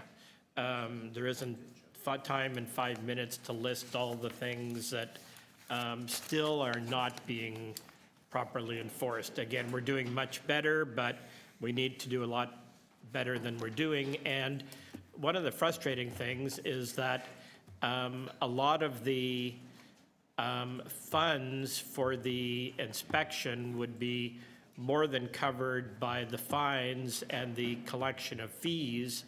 And if we showed we were serious about that, then you wouldn't, then we wouldn't need so much enforcement. But by my reckoning, the city is losing hundreds of thousands of dollars in North York alone by lack of payment of fees to the transportation department. And I've been trying to get this dealt with for years to the point of being obnoxious about it, and it still hasn't been addressed. And likewise with tree protection, it's improved, but we're not anywhere near where we need to be. So that's why I'm asking for these reports directly to this coming council meeting so it can be dealt with in conjunction with this item. And none of these requests will come as a surprise to any of the departments involved. I've been asking for this sort of thing for several years. Thank you. Are there other members of council committee that wanted to speak? So I will speak on the matter as well. I do have 3 motions, and I'm not sure if the clerk can put them all up. One is in trying to deal with the issue of homes being sold with open permits and to identify the number of tickets issued. A second one that I have in is regards to the signs, because we might be able to actually review the bylaws and bring up some recommendations. I'll speak to them all. And the third one is in regards to parking of construction vehicles. And then I'll speak to them, and if there's questions, I'll bring them forward. Firstly, I really wanted to thank Mr. Johnston and his crew, because my colleagues have asked for reports in the past, and they really didn't come up. We were supposed to have a report back in 2015. So Mr. Johnston and I sat down in 2016 and tried to analyze all the concerns that members of council have, and have tried to work since then to bring forward recommendations that would help resolve the problem. This is staff report, not my report, and I think they have done an absolutely phenomenal job of leading the way for municipalities to be able to show that we're trying to deal with the problems that neighbors experience on renovations and infill housing. I don't know of any other municipality that is this far out in front of it, doing such a great job with pamphlets, brochures, signs, information online. I think it's phenomenal. Is it perfect? No. Can we continue to improve it? Absolutely. And every time that someone comes forward and brings a concern to us, that's an opportunity to do better. So I'm moving the recommendations within the report, and speaking to the three motions that I have here. The first one, dealing with permits being closed, is because people are selling houses with open permits. There are those renovators that aren't all professionals, people that buy a house, that renovate a house, it's their living. Then they move into the house. They try and stay in the house for a year, or claim they've been in the house for a year, and sell it. So the house then is sold as a private sale, no GST or HST on top of the house, no guarantees on top of the house, and then the new person may move in, and there's outstanding permits. And far too often now, many in the legal business are not doing their due diligence and checking for these things in advance, because I've asked, and they rely on title insurance. Well, the more claims, the more costly. It costs us all. That's not a way to do business. Both in the real estate business and the legal trade have responsibilities and obligations as professionals, and I don't think they should be selling houses with open permits outstanding on them. They've been renovations. Tickets and how many tickets are issued, which is also part of that motion, I think is a good thing to find out in the future and come back to us, so we'll know the success. The signs and the signage on the site. I think our sign is great, but my understanding is you can actually do a 5 square meter sign on a building site and it's legal. That's huge.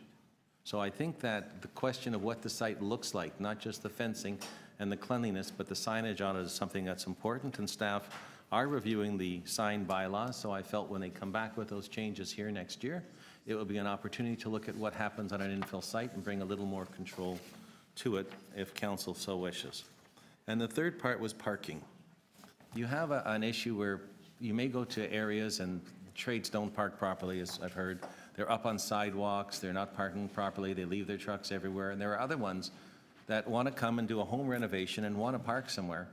But if they park for more than an hour or 2 hours or 3 hours, they end up with a fine. They don't even realize that they might be able to call transportation services, or others where the parking may not work, but they still have to leave their vehicles somewhere. These are people that are just working to do a job, and some of them are good people that want to go into a house and end up facing these expenses, when I think we could do a better job of helping them find ways to park that's acceptable and not disruptive to the community. And then if they don't do it properly, then we can enforce all the rules that are in place. But I think working together is a better way to deal with this at first and find those that may be there. And as I've said, even home renovators that I've worked with don't realize that there may be a 1 hour parking limit, but they could actually go online and they could get a permit for the day to park there all day and not get a ticket for a very reasonable cost.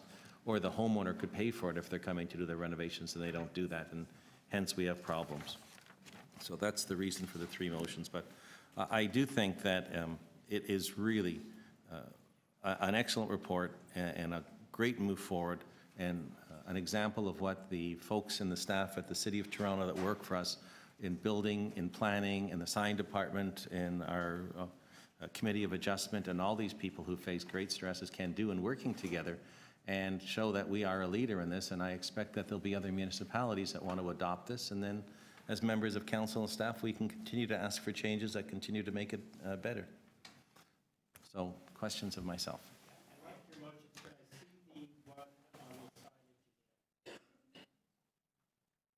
It says for the second quarter of 2019.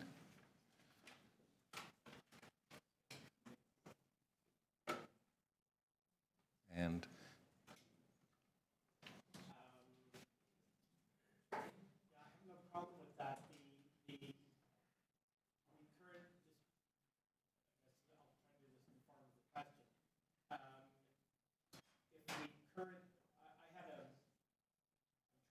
have this conflict with the motion I made. I think they're complementary. Maybe we should discuss it offline. It's just, okay. This is not, this I is, can't put it in, I don't know how to put it into a question. Councillor Fillion, this is not meant to be in any way to take away from any motions. When the issue was brought up and during the discussion over here, I had the interim deputy city manager speak to the sign staff who said, we're actually doing a review of signage for next year. We could look at these things and bring ways that we might be able to improve it. So that was the reason for the motion the staff dropped. I've been asking for the same thing for several years, and in the interim, at least enforce the rules we do have, which do not allow the So in type of response to your signage question, I do not intend that my motion in any way stop the enforcement of the current regulations that are in place. Okay, yeah, great. This is simply to highlight the problem in next year's review and make sure that it's addressed. So hopefully that asked the question you wanted to ask me. Yes. That was very elegantly done between the two of you. Yes, nicely done, yes, thank you. Thank you. Are there any other questions? Are there any other speakers? So we have a number of motions. Can we put them up on the screen, please? I didn't get a chance to read Councillor Fillion's. I should be able to. I'm sorry, but I've been... And I don't have a copy in front of me.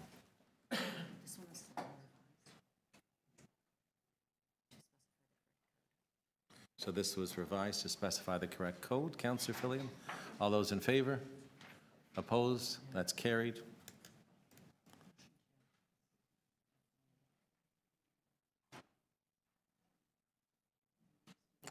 All those in favor? Any opposed? That's carried.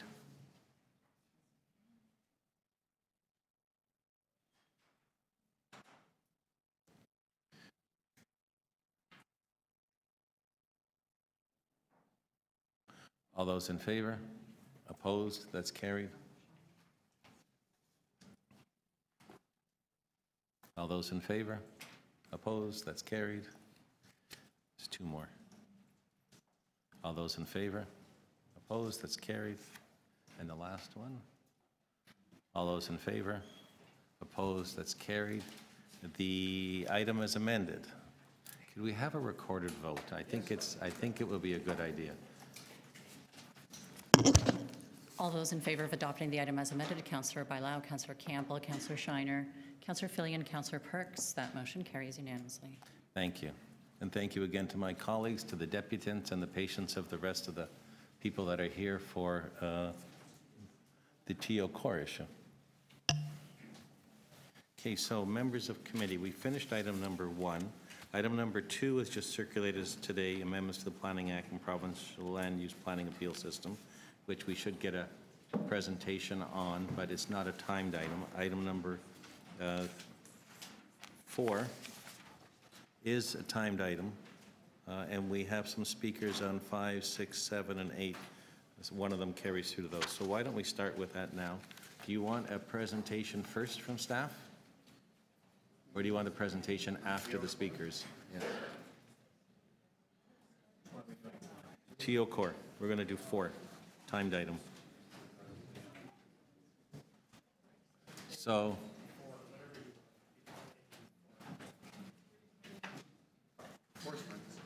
Mr. Lintern, you have a presentation for us? Okay.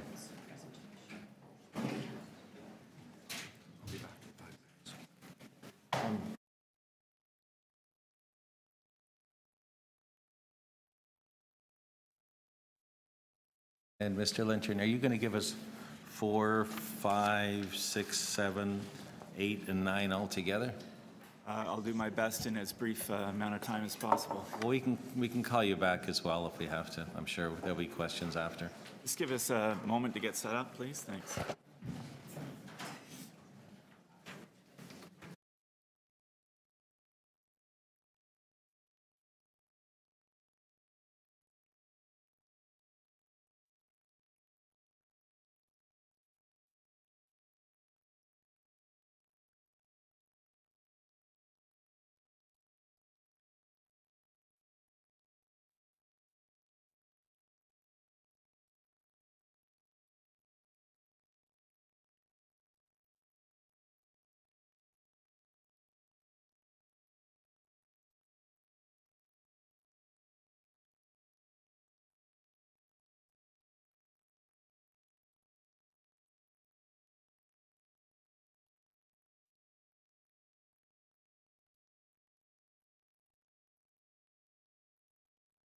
yet.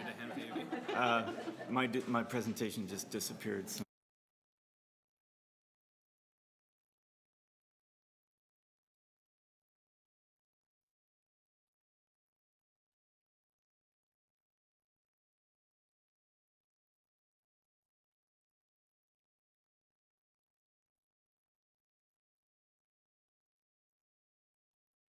Yeah, I can.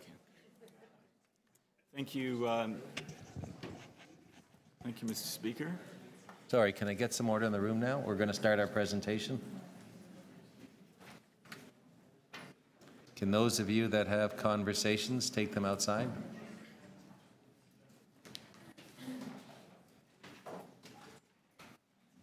Thank you. Thank you. Appreciate your indulgence while we give you an overview of TO Core. With me today is Anne-Marie Nasser and Andrew Farncombe, who have been, among others, across our division and many other divisions working on this for the last upwards of close to 4 years, I would say. So this is a culminating event, as they say at school. We're going to be presenting, we are presenting at the statutory meeting. Greg, I have to interrupt you because legal has given clerk 3 lines that I have to read before we start.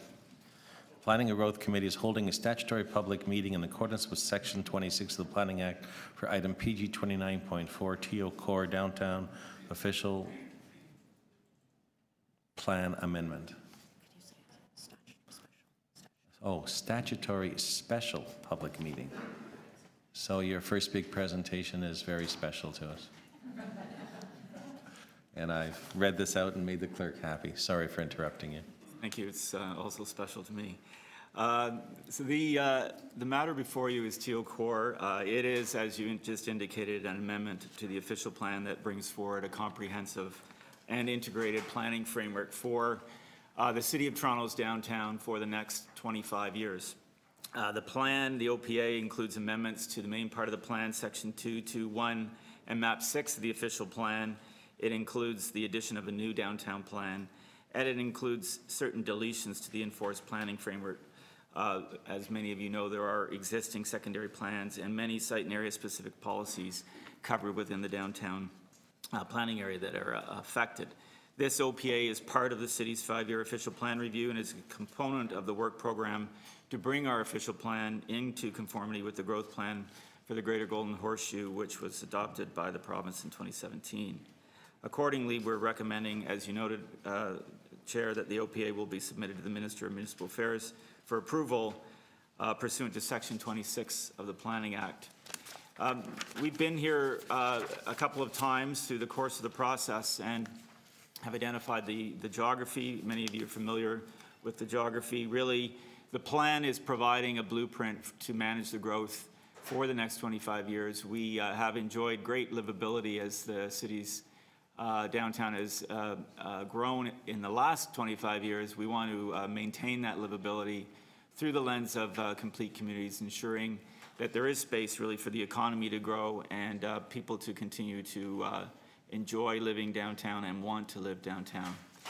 The role of the downtown has often been identified as the big reason why this is important. The downtown is the most accessible employment center in the entire region. 1 of 3 jobs exist downtown. It contributes heavily to our tax base. It is small but mighty in terms of its overall geography at 3% of the city's land area. Significantly, we're projecting growth in the next 25-year period out to 2041, going from existing about 500,000 jobs today to upwards of 850 to 950,000 jobs in that planning period, and also the potential to double the population from about 240,000 to close to 500,000 people in that planning period. This work has been extensive and is covered in many trips to committee, through 25 public events, through 120 stakeholder meetings with a wide range of interests across the downtown. That process since 2014, a Trends and Issues report, a proposals report, and a draft proposed plan that was tabled in association with this, developing through the course of this work, infrastructure strategies that I'll speak more in a moment. Public release of the documents is tracked in this slide in terms of the date and the timelines of the various strategies that we've brought forward. So putting it all together, the amendments that are before you, the 2.21 changes to the actual text of the main plan, plus the addition of a secondary plan that really tie together the secondary plans and the site and area specific policies. All of this has been updated to, in recognition of the fact that this is the region's, one of the region's most significant, if not the most significant urban growth center in the context of the growth plan. We have in this work delineated a new health sciences district, an expanded financial district, and strengthened policies across a range of policy areas. I'm going to highlight some of the policy areas that we've paid attention to through the course of this work, really identifying the issues that we've been talking about and analyzing and hearing about from the public and stakeholders, and how we've responded to that. Firstly, the big picture around growth and infrastructure. Infrastructure to support complete communities is not keeping pace with growth. And the big move here is to address this head-on in the policy framework that we're recommending, to include what we're calling a complete community assessment in the submission of development applications, and to tie that assessment to an understanding of how we're doing with our progress in providing downtown infrastructure through our infrastructure strategies, the 5 strategies that I will go through in a moment. This assessment then will ensure that we are linking our consideration of that physical change with the physical and social infrastructure that is needed to support the growth. Another main theme of the plan is balancing non-residential and residential growth. The downtown, as everyone knows, is about as diverse as you can get, both at the downtown scale and also by block. So it's important to maintain the balance that we've struck over the years as both a place of living and a place of work. Increasingly, though, the office and institutional sectors and those areas have been under pressure. All sites in downtown tend to be getting a lot of interest for residential development. So we've taken a policy approach to expand the financial district to secure and prioritize non-residential uses in that area. Similarly with the health sciences district, the Bay Bloor corridor, office corridor, and sustaining what has been celebrated in King Spadina and King Parliament, which is the growth of our cultural sector and our creative industry that is focused in those areas. This map just gives you the geography of the areas that I just mentioned throughout the downtown. Another area that I just talked about is the notion of growing of the residential and office development that's happening, and it's happening in different physical scales. So what we found through the course of the analysis and the stakeholder engagement is that we needed to refine the mixed-use area designation that's in the plan that we've commonly used throughout the city, to fine-tune it to the actual character and the scale that occurs across the different neighborhoods of the downtown. It is not one place, downtown. It is many places. It is many neighborhoods. And people experience the downtown in different ways. So what we've introduced here are different scales of mixed-use growth that really respond to the context more precisely and appropriately, and recognize that certainly we've got tall tower neighborhoods, but we've also got places like Kensington Market and places in between. So we want to recognize that going forward as the city, as the downtown grows.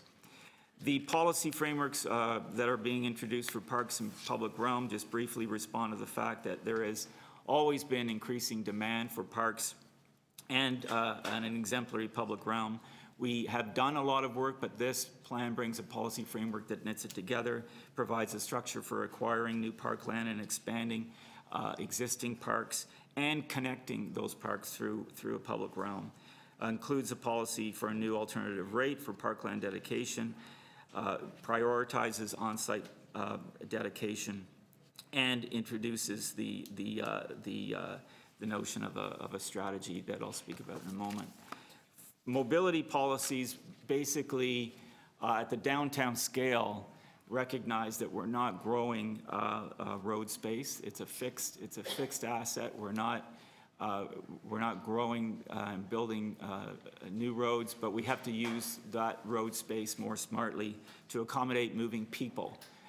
That should be the metric that we've identified going forward as a way to judge how well we're using that road space.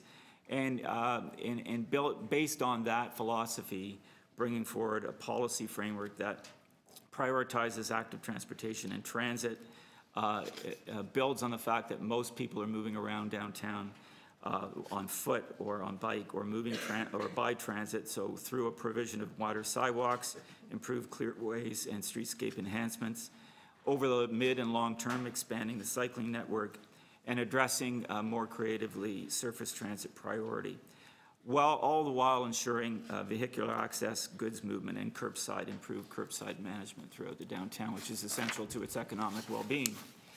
The policy suite introductions around building for livability are about understanding that as the downtown gets taller, we need to ensure that development will be shaped and scaled and designed to maintain and enhance livability.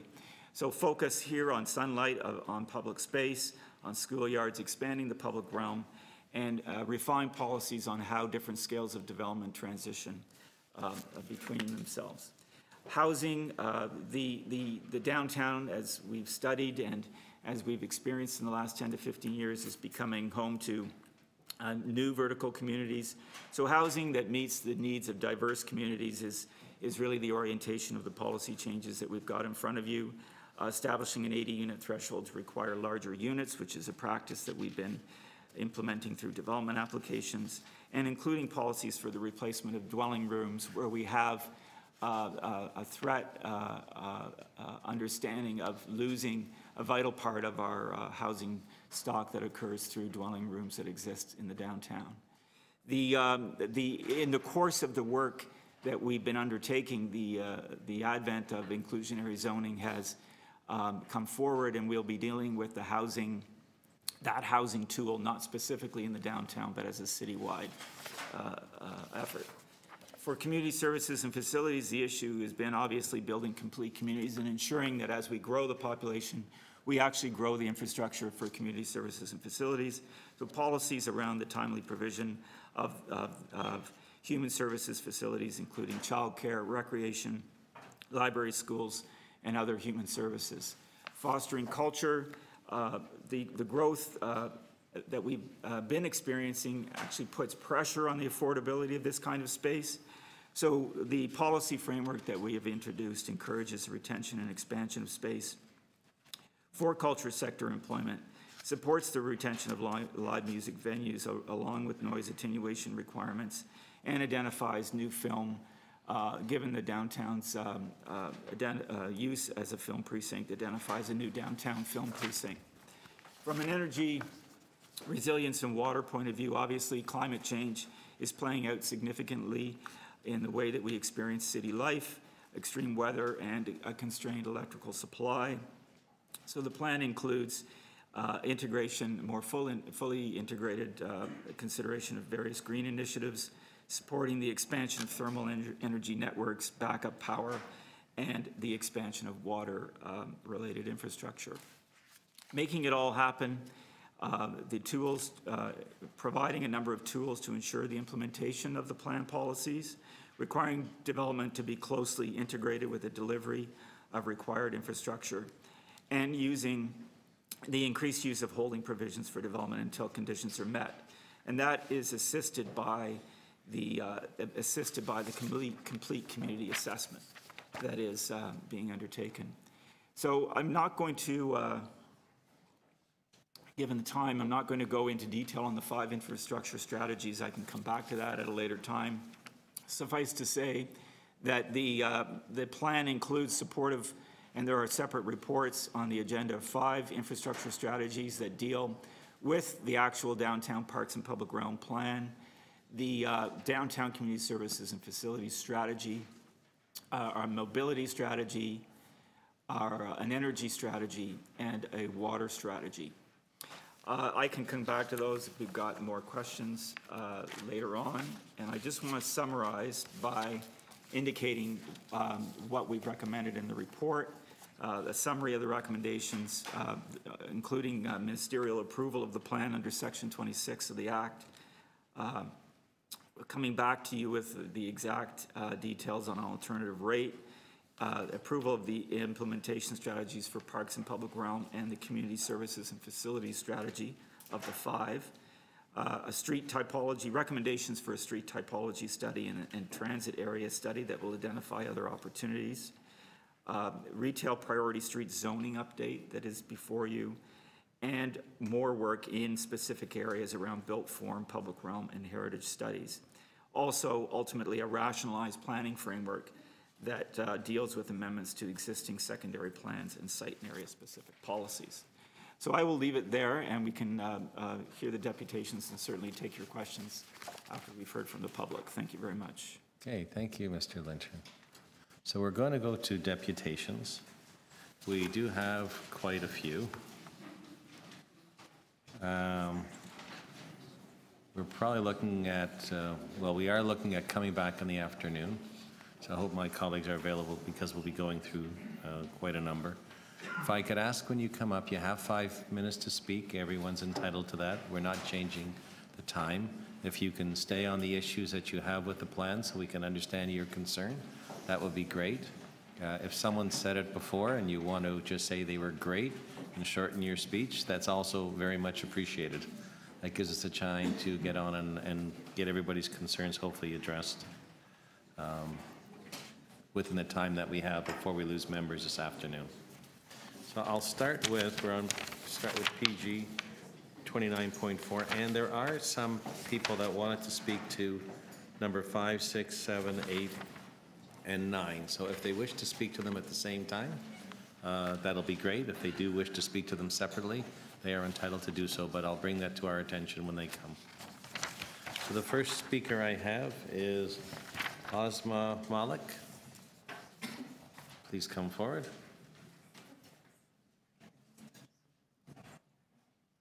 Then after that is Kathy McDonald.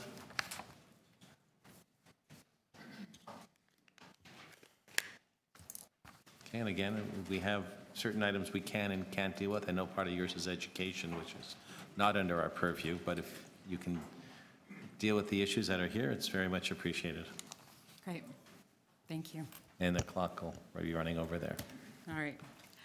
Well, thank you very much to the members of the Planning and Growth Management Committee for the opportunity to speak today. My name is Asma Malik, and I'm currently the trustee for Toronto District School Board, TDSB Ward 10, Trinity Spadina, which covers City Ward 19 and 20. And as of this morning, I'm now a City Council candidate for the new Ward 20 as well. And our city is growing fast, and so much of that growth is happening in the downtown core. I live and work in our downtown communities, and like so many, I see that change happening in real time. This is our moment to be bold and invest in the infrastructure and public services our downtown neighborhoods need. This is why I'm running for City Council, to work together to create a downtown that is safe, people-centered, and sustainable. And over the last several weeks, I've connected with local community leaders and organizers about TO Core. I've spoken with residents on their way to work, taking their kids to school, and out in the neighborhood. And they share my commitment to ensuring our city is keeping pace with growth and that development works for everyone. And I'm here today to speak in favor of the TO Core plan and to personally deliver hundreds of letters signed by Torontonians joining me in calling on City Council to approve the TO Core plan and to invest in our downtown communities now and for a generation to come. And I'd like to read out our letter. Dear members of City Council and the Planning and Growth Management Committee, our city is growing fast, and as you all know, much of that growth is happening in the downtown core. The downtown is home to 25% of the jobs in the city, set to grow from 500,000 now to 915,000 in the future, but also to residential neighborhoods that have grown rapidly over the last 15 years, growth that we only see continuing, from 250,000 to almost 500,000 in the future. Hundreds of thousands of Torontonians now live downtown in largely vertical communities. But while countless condos were being built, the city didn't keep up with building the infrastructure needed to build complete communities like new schools, parks, and community spaces. Parents are struggling to find schools, daycare, and programming for their kids. We need more green space and the kind of community spaces that bring people together. This is our chance to change that. In approving TO Core, we can choose to invest as a city in building complete communities in the downtown core. We can invest in the services, facilities, and infrastructure that our neighborhoods rely on, that make communities desirable, equitable, and places where people can truly build a home. After years of consultation, people across the downtown are calling for our city to respond to this need, to catch up and build what was needed in the past, and to plan for the future. They are asking City Council to invest resources to build more inclusive and sustainable communities. And at a time when people are talking about cutting public services, we need to be bold and commit to investing in our communities, to providing critical services like libraries, childcare, transit, parks, and community centers. Even our water and energy infrastructure needs to be upgraded in the core to meet the demand. The vision set out in TO Core will shape the investments we make in our city over the next 25 years. And voting to support these investments will create communities that can thrive, that welcome all those who call them home, all of us who travel through and within them, and countless visitors from across our city and across the world. Please commit to vote yes to investing in our downtown communities by approving TO Core. And this letter is signed by myself and hundreds of people who call downtown Toronto home. And I hope today you show your shared commitment to building complete communities in our downtown core too. Thank you very much. Thank you. Are there any questions? I don't see any. Thank you for coming. Thank you very much. To members of the public, though, many members of council may also be candidates in the election. We're not doing this as an election evening or a speech on that. We're trying to deal with the issues that are in front of us of TO Core, and whether you like or don't like the plan and what concerns you may have with it or what you may think is great in it. So I'd like to depoliticize this and let it go as it should be, as a planning meeting. The next speaker I have is Kathy McDonald, and then I have Stephen Frost. Kathy. Yeah, I'm Kathy McDonald. I'm here today representing the Toronto Noise Coalition. I'm really pleased to see the new TO Core plan. I was fortunate to be a city planner back in the 70s developing the central area plan, and it has certainly grown beyond anyone's expectations, I think. So my comments today are first about the need to ensure livability with this enormous growth of the downtown area and more expected. We believe the provisions, policies about livability really need to be strengthened. I guess this is about tying the silos of the city together and ensuring that the land use plan also talks about the need for good air quality, safety, and protection from unwanted noise. I guess my first point is the livability provisions need to be strengthened to ensure the protections to the people who live, work, and play in the downtown. My second comments are around the live music provisions. The report notes that the issue is really about land values and the increasing costs of land and pushing out of venues. And we certainly support live music venues in the city, and but also believe that the policies in the proposed policies don't really effectively deal with the real issue, which is about real estate values. We believe that the noise venues need to protect the people who live and work and play around from unwanted noise, and therefore support the policy that says new venues should have soundproofing, et cetera, and take these things into account. We're concerned about the agent of change policies that put the onus on new developments and new residents to for the buildings to be protect the residents, and the residents to say, I understand about the noise.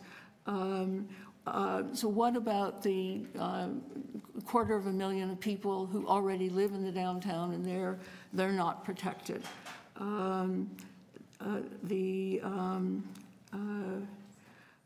We think that there are better ways to protect existing venues, which, with city initiatives and forms of grants, use of city facilities for live music venues, tax relief, and things like that. Other cities have done this, and I think the city needs to be focusing on these kinds of solutions and ensuring that all the citizens of the downtown are protected from unwanted noise.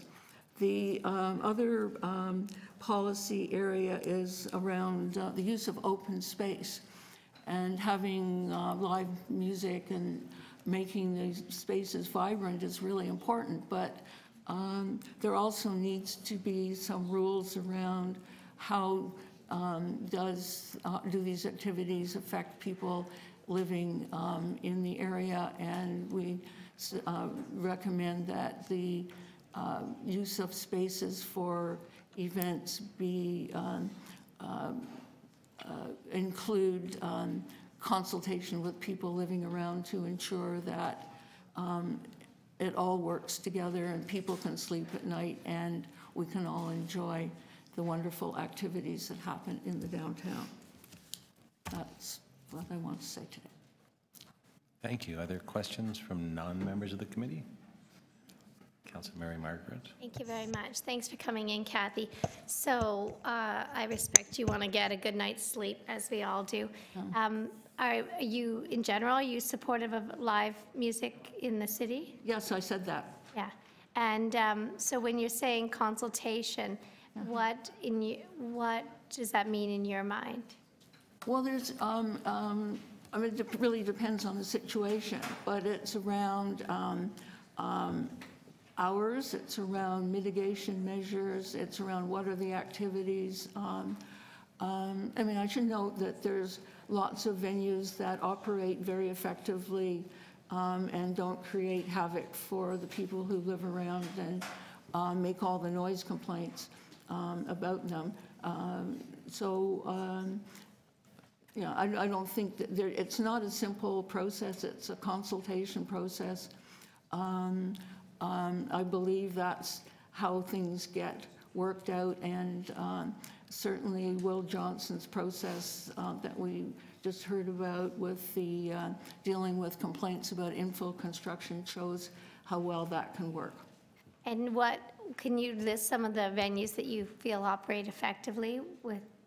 Well, one that we heard about in our meetings and around the noise bylaw working group was the a Phoenix on Sherburne, okay, where the manager took a number of measures to ensure that noise didn't leak outside and people weren't rowdy on the streets after the concerts, and that's their normal operating procedures, as I understand it. Okay, so I'll see you at the Phoenix. Thanks. Thank you. No other non-members that are here that want questions? Any members of committee? I have a brief one. Kathy, you were saying find solutions to protect live music venues, and then on your last question, it was a question about the noise emulating from the venue and the people out in the community. So were you looking for the city to try to save the old venues in particular ones? Because I'm a little confused, or Well, to protect new residents from the noise of existing ones? I think it's everything. And what I can't ask, you know, we're counselors, we always ask for everything, but we have to be a little more specific. I think having live music venues in the downtown is good. Some may get pushed out because of the property being sold. Some will remain. There'll be new ones. Were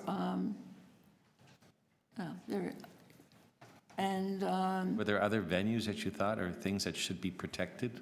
Because when I was listening to you, it was like you were saying we should be looking at using our resources to do certain things like protect venues in other areas besides parks. Did I mishear you on that? No, I was talking about protecting that rather than requiring new developments to be designed to protect residents from noise, work on helping the existing venues that to improve their conditions. To improve their what? I'm sorry. For soundproofing and things like that. Oh, okay. Thank you very much. I don't see any other questions of you. Thank you for coming for this one as well. And the next speaker I have is Stephen Frost, then William Oliver. Stephen? Yes, Stephen and William. Can we just change the lineup there and William speak? The order of the chair. That's all right. That's a big ask, but I'm sure we can accommodate you. He has more fun pictures than I do. So. Okay, I'm sure we can accommodate you. And if you find a way to do it in less than 10 minutes altogether, we'll really appreciate that. I think, thank you, Chair, members of the committee, councillors. My name's Dave Oliver. I'm not running for council, so don't worry about that. Dave or William? I have it as William. It's William David, but I go by David. Okay. We actually live on Huntley Street. There's a number of us that got together, and while we support the TO core plan overall, our half block, and it is a half a block, has been orphaned. It's 100 yards from Bloor Street. It's adjacent to Sherbourne subway station, and we have 7 50-story towers going up within 300 yards of our homes. We're a small number of homes, and we got together and decided we were going to try and be proactive about making the area better. We approached a developer and brought him on side, and have recently found the TO core plan blocks are moving forward quickly to resolve some of these issues, and as such, we're before you here today. To highlight a number of points, and within the agenda there is a presentation and a letter I've written, so I won't go through those or read those, but what I will do is highlight some of the really salient points. The neighborhood is in transition. We're mixed-use transition. It's a small group, and we, as such, should be designated mixed-use transition. We have high-rise towers within 100 yards, 2 52-story towers, a new Hilton Hotel, all currently going up, and 4 more down Howard Street, which is a continuation of Selby. I'd like to take you around the block quickly in pictures and highlight some of these points, and do that to really move through the issues. This is our partial block. As you can see at the top end of the screen, we're right across the street from Rogers corporate headquarters. To the right on your screen, you see the Greenwind Mall and Bloor Street. And to the south, you see the James Cooper condos. And there's a little square there right showing an all-day hostel. And just below that, there's a new 52-story tower called the Selby that's just going to be completed in the next few months. This shows some of the areas around us. Across the street, 30 feet away, the Rogers, again, the Rogers employee entrance. Hundreds and hundreds of people coming and going every day from the subway, cars dropping off and going down our street. So it's really not a neighborhood from that perspective. We also have car access into the Rogers Corporate Center, right across the street, 30 feet away, and shipping, receiving, garbage, et cetera, with early pickups in the morning, all happening 30 feet across the street from our group of houses. This is Greenwood Apartments, 40 feet to the north of the corner of Huntley Street. Again, really not a neighborhood, and more locations all around us that are being developed. This is looking down Selby Street. You can see the towers behind us, and on the left-hand side, there's a new 52-story Hilton Hotel going in. So that's going to create extensive traffic, more trucks, et cetera, down Selby, and then they turn onto Huntley and come past a few homes here. Another picture, the alley at the back of our area, 345 Bloor Street East. This actually is Selby Street, which you can walk through the building and get to Bloor. Hopefully that gives you some idea of this location if you're not familiar with it. Parking, and to the right, you'll see that's parking for the mall, and to the right of it is where the construction of the new Hilton Hotel is. Another parking entrance, loading bays, we have a number of them around us. This is the new hotel going in. That's the air it's going to take. This is what our street currently looks like, and I understand about construction parking, which was brought up earlier. Trucks take all the space, and there's nowhere for cars to go or people to go. This is an entrance into the new Selby 52-story tower. All the trucks and cars are going to be going down Selby Street and into this entrance as well. This is the Selby, which was that little square you saw in the first picture. This is a Sherbourne subway station, roughly 175 meters from our homes, fits within the provincial jurisdiction. Howard Street, this corner was sold 2 weeks ago to Concert Properties, a new 50-story tower, plus I'm sure at 438,000 square feet is going to be going in shortly. Right behind it, 3 or 4 other Tridel buildings. Looking up, that's the Selby again. This picture, I think, is probably one of the most appropriate pictures. It's between the James Cooper Mansion, so-called mansion, condos, and the Selby. And you can see the Rogers Tower and the other buildings in the background. We're sandwiched right between all these high-rise. That's the orphaned area we're in. And I think that truly highlights the situation. So David, are you pretty well finished? Very close, yes. Because you have 5 minutes and you're at 5.5 already. Okay, I'll just whip through. One other slide to see.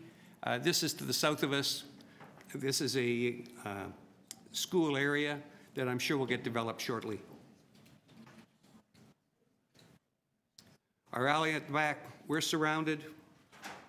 Thank you for your consideration. Please use logic and make some of the necessary changes. Thank you. Stephen, did you want to say something? Sure. Because I'm going to keep your time running. Okay, no problem. My name is Stephen Frost, and I also live on Huntley Street. And then in that block, we're basically an orphaned area. When I first moved there 13 years ago, my friends asked, where do you live? What neighborhood? I was perplexed. There was no real neighborhood at that time. It was semis facing the monstrosity of the Rogers and siding on to Greenwood. I still loved where I wanted to be, and that's why I purchased that property. It was close, a couple minutes to Sherbourne, a couple more minutes to Yonge and Bloor, close to all amenities, employment, etc. I was a kid that grew up in the suburbs, and I was thrilled to live there. However, every area goes through a tipping point, and in this area, it has gone through the tipping point. In our block, time has come. In recent years, the density, the traffic, the lack of privacy has become unbearable and untenable. Although any semblance of a low-rise residential area has long gone, I at least had a chance to see open sky in my little backyard. This was my respite from the chaos that existed around. Today, my one very small single block of 2- and 3-story homes is now further engulfed by over 80 floors of residential towers. Over 50 in the Selby and 32 in James Cooper. No longer can I enjoy my backyard, as only 7 narrow lot widths behind my home looms a 50-floor tower with hundreds of windows from hundreds of suites looming above my small home and backyard. My blinds that before, when I moved in, were closed at the front, which I knew and understood, are now closed at the back as well, because any sense of privacy I have in a low-rise dwelling is now gone. In fact, as David mentioned, I live now in an orphaned half block that seems to be a forgotten fragment in our city. With many new developments further to the south and more being developed, more people use our lane as a sidewalk, as it almost directly, as you can see, goes right into the Greenwood entrance, which is also the post-media headquarters, as well as the Indian consulate. So we have one of Canada's largest corporate headquarters in front of my actual house, with the one of the main entrances there, and we have other major corporate headquarters within a 1-minute walk, basically. So it now makes my parking lane basically unsafe for my use, as it's basically a pedestrian way for other people to use it. With more loading zones coming with the Selby, as well as the residential and hotel complex known as Rosedale and Bloor, this will only continue to make this area difficult to live in. My house is situated north of Linden. If that same house was on the other side of Jarvis, it would be a continuation of Charles Street, which has seen hundreds and hundreds of floors of high-density development. I realize that in order to build a livable, sustainable city, building density is a must, particularly near transit. Various levels of government have committed to over $50 billion to Metrolinx for transit infrastructure. And while tens and tens of thousands of residential units have been planned, approved, and/or built in areas described as underserved by transit or transit deserts, like the Humber Bay Shores community, our area, it seems more perplexing that in Stephen, our I need you to sum up, because we've... Very quickly, is already consumed. The incredible proximity to transit and everything else still is there. The only difference is the exceptional growth in the city has made our area incompatible with its current use, and it should be part of the mixed-use Bloor-Yorkville corridor. Just to sum up, now carefully. Stephen. But I present my 5 minutes? I'm sorry. You had 10 minutes between you, and there were a lot of people waiting, and we understand the position you're putting forward quite clearly. Okay. Thank you. Are there any questions of the deputants? Not seeing any. Thank you. Thank you for coming. Thank you. I have Mark Cairns, and then I have Diane Voldiesi after that. Okay, so simply Mark is supporting the speakers that were here. Thank you, Mark. Diane Voldiesi, and then after that, Victoria Shepherd. That's not you calling me either. So, Mr. Chairman and Yes. committee members, I am Diane Volgese. I also live at 61 Huntley Street, and I have done so for 25 years. Thank you. Mine will be sort of a little more personal story, and I'll keep it brief. I do understand that the TO Core Plan wants to preserve the character and integrity of neighborhoods. I get that. But ours has never been a traditional neighborhood, and it most certainly isn't now. So as I've lived there a pretty long time, I'd just like to give you a very short but colorful history of the area. When I was a student back in the 70s, I used to visit fellow students on the street who were renting. And the constant presence there was a gathering of prostitutes who, plied their business on the street. And the street was very busy because Johns were driving up and down, checking out the girls. So the city had to make provisions for that, and they turned it into a one-way street so that there would be less congestion on the street. So you get a little bit of a sense of what Huntley was like back in the 70s. In 1990, the prostitutes were gone. They moved elsewhere, and my husband, who was an architect, owned a little patch of land there and built a very nice house on it, which I moved into in 1994. There were still a lot of transient people in the neighborhood and rooming houses, and in fact, our neighbors were a bunch of rambunctious guys who lived in a rooming house and smoked a lot of weed and, played cards all night. But my husband and I used to joke that it's a gritty neighborhood, but it keeps us real. And gritty it was. In our private lane behind our garage, we'd often find hypodermic needles and used condoms in the lane, etc. So to call this sort of a traditional leafy neighborhood would be a misnomer. Why did we like it? Because it's incredibly central. Yonge and Bloor was, 5 minutes away. Sherbourne subway stop, a stone's throw away. In fact, those subway stops are so close that we would feel the vibrations in our bedroom, and we'd know exactly when the subway was going along. However, we did have a little garden that was surprisingly quiet and private for the area, especially when the weird guys next door moved away. In 2003, my husband died an untimely death, and I said to my friends, I will never leave this house. That's his legacy. You'll have to take me out feet first. And I said, I'll never sell this house to anybody because Andrew's sort of, not spirit, but his sense of who he was imbued in the house because he built it. Then, as time went on, and the last 15 years since his death, I have lived there quite happily. But things started to change around us, and my esteemed neighbors have spoken to you about Rogers plunking itself across the street. Now, they did placate us by putting townhouses there, but sadly, the townhouses are empty and dark because they're really just used for the corporate employees who may come in from out of town. So it's a bit like a ghost town across the street.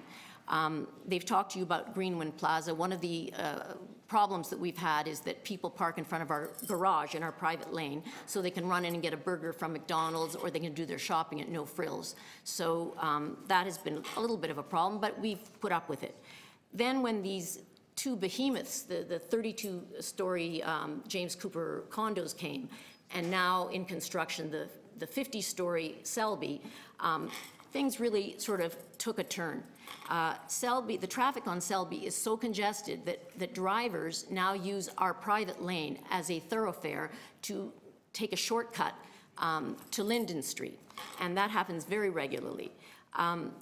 I just want to emphasize that we are not a neighborhood like Cabbagetown. We're just way too close to the action on Bloor, and that is both a blessing and a curse, depending on how you look at it. I can't fight this reality anymore. I accept that Toronto is a very dynamic city, and it inevitably will change, but we are a hybrid neighborhood. We have no schools, no parks. We've got 2 kids in the whole neighborhood, that's it.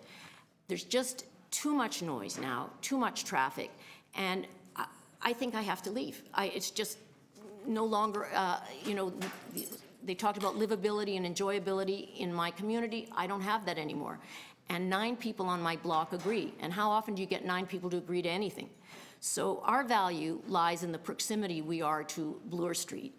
And I would just urge you to keep an open mind when considering the designation, which is now neighborhood, and understand the reality on the ground from those of us who live in the trenches there.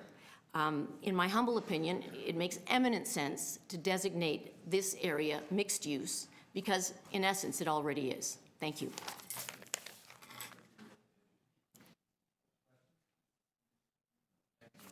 Thank you. Okay. Next deputant is Victoria Shepherd, Music Canada Live.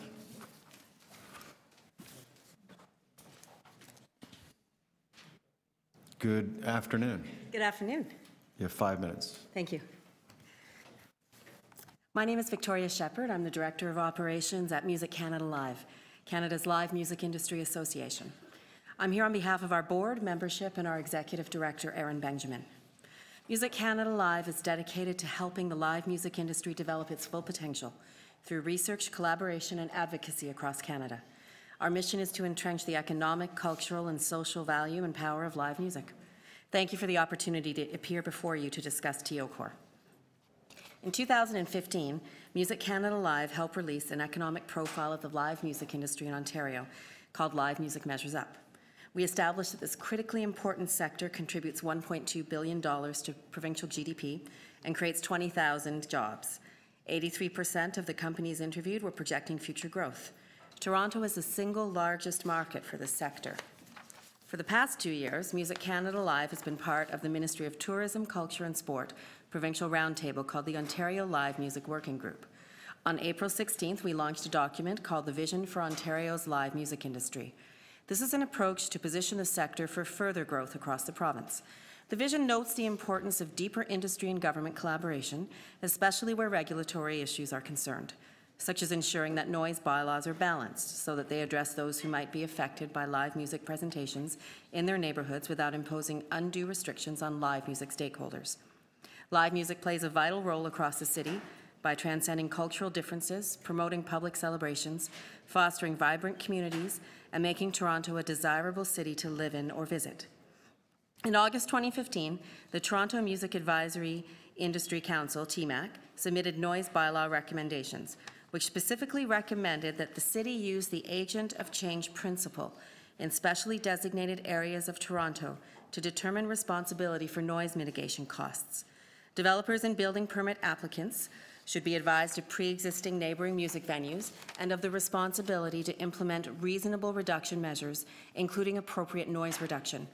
We're pleased that the downtown plan recognizes, and I quote, that there is a concern that live music venues, especially those that are directly related to the city's cultural history, will be displaced due to rising land values and competition from non-music sectors for space. Music Canada Live applauds the city's proposed actions in the secondary plan that address the concerns that are facing downtown music venues by, and I quote, including policies which will encourage the retention of live music venues, as well as introducing new measures based on the agent of change principle that has been used in other cities around the world to ensure that music venues can continue to function without impact on and from increasingly residential development. Specifically, Sections 12.10 to 12.12 of the plan includes agent of change and advisory notice policies for mixed use and regeneration areas, including encouraging the retention of live music venues, ensuring that live music venues can continue to function without noise-related impact on new residential development. Construction of new live music venues and new mixed-use developments will be designed and constructed to minimize noise from the premises and provide acoustic attenuation measures that would protect residential uses, and for mixed-use spaces to include acoustic attenuation measures on site or within the building design to mitigate noise levels from adjacent indoor live music venues and from outdoor live music venues.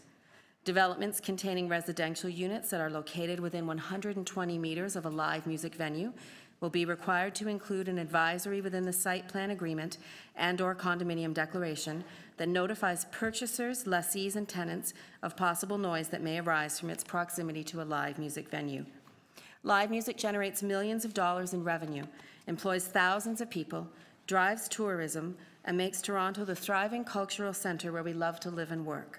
We look forward to working with the City of Toronto to ensure that the TO Core Plan recognizes the crucial contribution of live music to stakeholders, small, medium, large, both indoors and out, to the enrichment of our economic, social, and cultural well-being.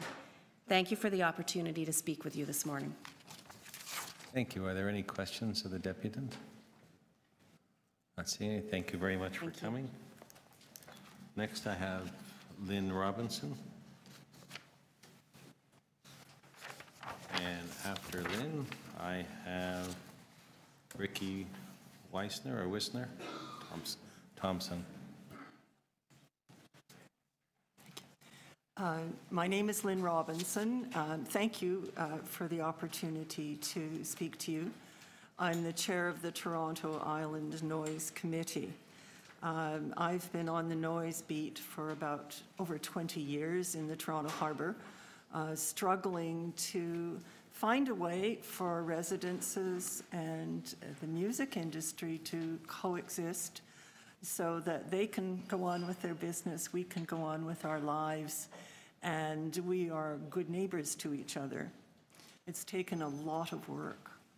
And at the end of the day, what does work is noise mitigation. You want to develop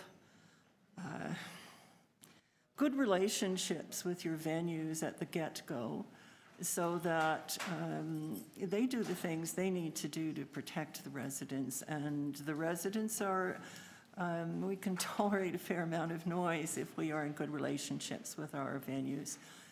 To manage noise, you have to start up front. You have to educate, prevent, and mitigate. you don't want with noise ever to end up in court or in hearings. It's a terrible process. So I'm here to talk about mitigation because it's in the TO Core plan. Noise is a contaminant. It's defined as a contaminant under the Environmental Protection Act. It's not a matter of opinion. It affects people's health. The province has laws to mitigate noise, NPC 300, for stationary industry. So if you're a tool and die factory, there are certain hurdles you have to pass before you can even get your business rolling. You've got to get certified that you have put in noise mitigation measures. Moving targets like the music industry, traffic, dogs, fall to the municipalities to legislate and regulate. And at the moment, the music industry and the construction industry do not have requirements to mitigate their noise. I think construction has a requirement to mitigate vibration, but not noise. So what's happened, we used to partly manage noise through zoning. Now we're looking at dense multi-use areas. We're putting what are defined to be polluting industries that create vibration and noise together with residents. And there's a great potential here for a lot of trouble without looking at how do you prevent that noise from getting out in the first place. I mean, it's not rocket science. You put a troubling industry beside residents, you have to try to contain what that industry is doing. And I think we have a long, long way to go with noise mitigation in Toronto, both for music and for construction. It's difficult to find what silo this goes into. I'm showing up here because there's a noise mitigation proposal in the TO Core plan. I used to be a project leader and analyst, and I often found that people would identify problems and come up with the wrong solution very quickly. And I think that's what we have in the plan. We have a problem, which is the protection of live music venues, and I accept that as a problem that needs to be solved. And we have a second problem, which is to keep our neighborhoods healthy and prevent our residents from going crazy from noise, and that has to be solved. And I think the secret, well, we need to look at mitigation. I'm sorry I didn't follow that thread very well, but we also need to work together with music and construction to identify educational opportunities, prevention opportunities, and mitigation opportunities and funding opportunities so that they can achieve their goals and we can achieve their goals, because residents truly are going crazy from noise. I'm not making it up. We have some councillors here who are on the liquor licensing. There's a committee that is dealing with all the craziness of licensed establishments that has all the city staff in a room like this. There are problems with noise. So, yes, If I can get you to sum up? Yes, I think the best solution I can come up with so far is to recommend a noise mitigation working group to report back, whatever period of time is needed. I certainly volunteer to be on it. I think we've got to be solution-oriented for the problems of both residents and the industry. Thank you very much. Are there any questions of the deputant? Not seeing any. Thank you for coming. Our next deputant is Ricky Wisner-Thompson. Have I got it close? Thank you. We've got 5 minutes. Thank you. Mr. Chairman, committee members, members of the public. I also live on Huntley Street, and I wanted to talk about a little bit why we feel this area now has become a mixed neighborhood. And I'm not going to reiterate what David and Stephen and everyone have said. I mean, I endorse it totally. These two pictures are the views from our backyard and from our front yard looking the other way. When we moved into 49 Huntley Street, there were absolutely no high-rises. We had a little oasis. We had a secret garden beside us, and we enjoyed our garden, And through the years, we've just been, it's just been changing, not necessarily for the better, and really isn't a viable neighborhood anymore for several reasons. One, even though Rogers is a great corporate client or corporate head office and is good in the neighborhood, it poses some issues for us. We're directly opposite us. Besides the staff entrance, the shipping docks, the underground parking, they've also now purchased all the buildings on the other side of the shipping docks, right down to Isabella, and from Isabella over to Jarvis as well from Huntley. And there's going to be major redevelopment in the future happening there as well. It'll probably be high density. Casey House is also backing on to Huntley Street as well. They have the shipping docks right there on Huntley too. The old Casey House as well is being used by another group, and they have their shipping docks there as well. So just on Huntley alone, we've got 3 shipping docks. Heading back north on Huntley on our side of the street, we have the Teachers Federation building has taken over half that block, and there's just a few homes left on that corner, and then there's our little part there because we have the Greenwind Tower on the next block. So we've sort of been really isolated. And then on Selby, there was a Catholic public school there. It's been closed also for several years. Both the Rogers buildings that they've purchased and the school are empty.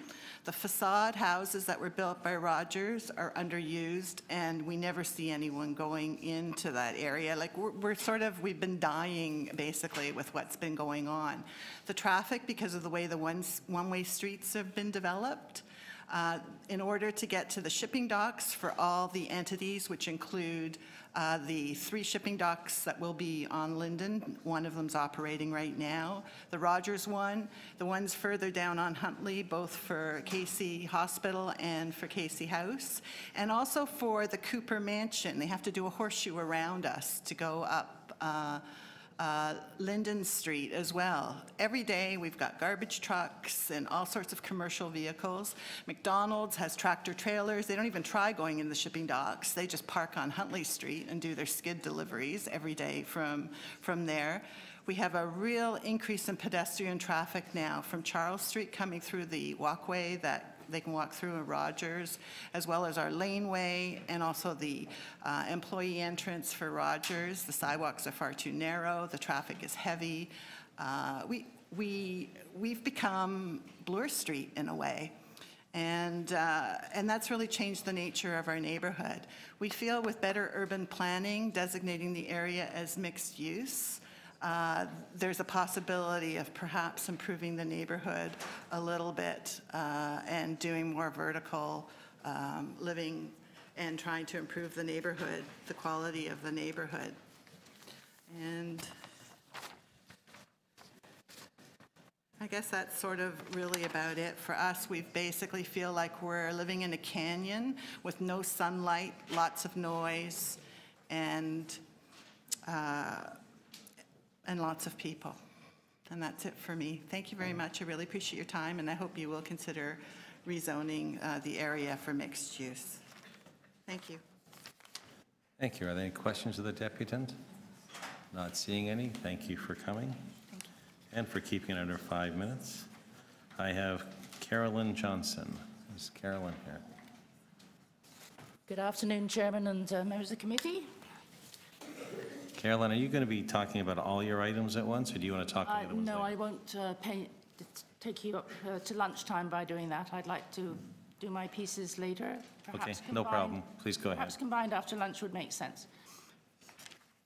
I do have a submission on item 29.5 in writing, which I haven't seen anywhere written down. I'll ask the clerk if they can produce it so that members can read that later on.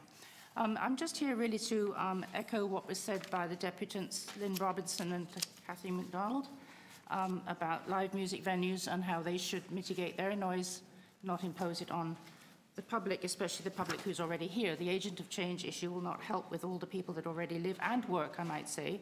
People work from home and are impacted by noise as well. The only thing I'd really like to add is that YQ&A, which is the Residents Association on the Queen's Quay that I am the secretary for, did note that there's some plan to conduct public surveys and opinion polls to determine what extent amplified sound or other noise can be accepted downtown. I'm sorry, members are not listening. I can't make them listen to you, ma'am. Okay. So therefore, we feel that a general survey across the city would provide a lopsided result. The people who are affected by noise would generally allow more of it, while the people who live in the high noise areas, who are a minority of residents of the city, would suffer and not be heard in a survey format. So we don't support the polling suggestion. If they would like to consult the people who live downtown, that would be fine, but please don't do it citywide. Thank you. Thank you. Are there any questions of the deputant? Not seeing any. Thank you for coming. I'm sure we'll see you later. Yes. We're going to break now for lunch. We'll see you back here at 1:30.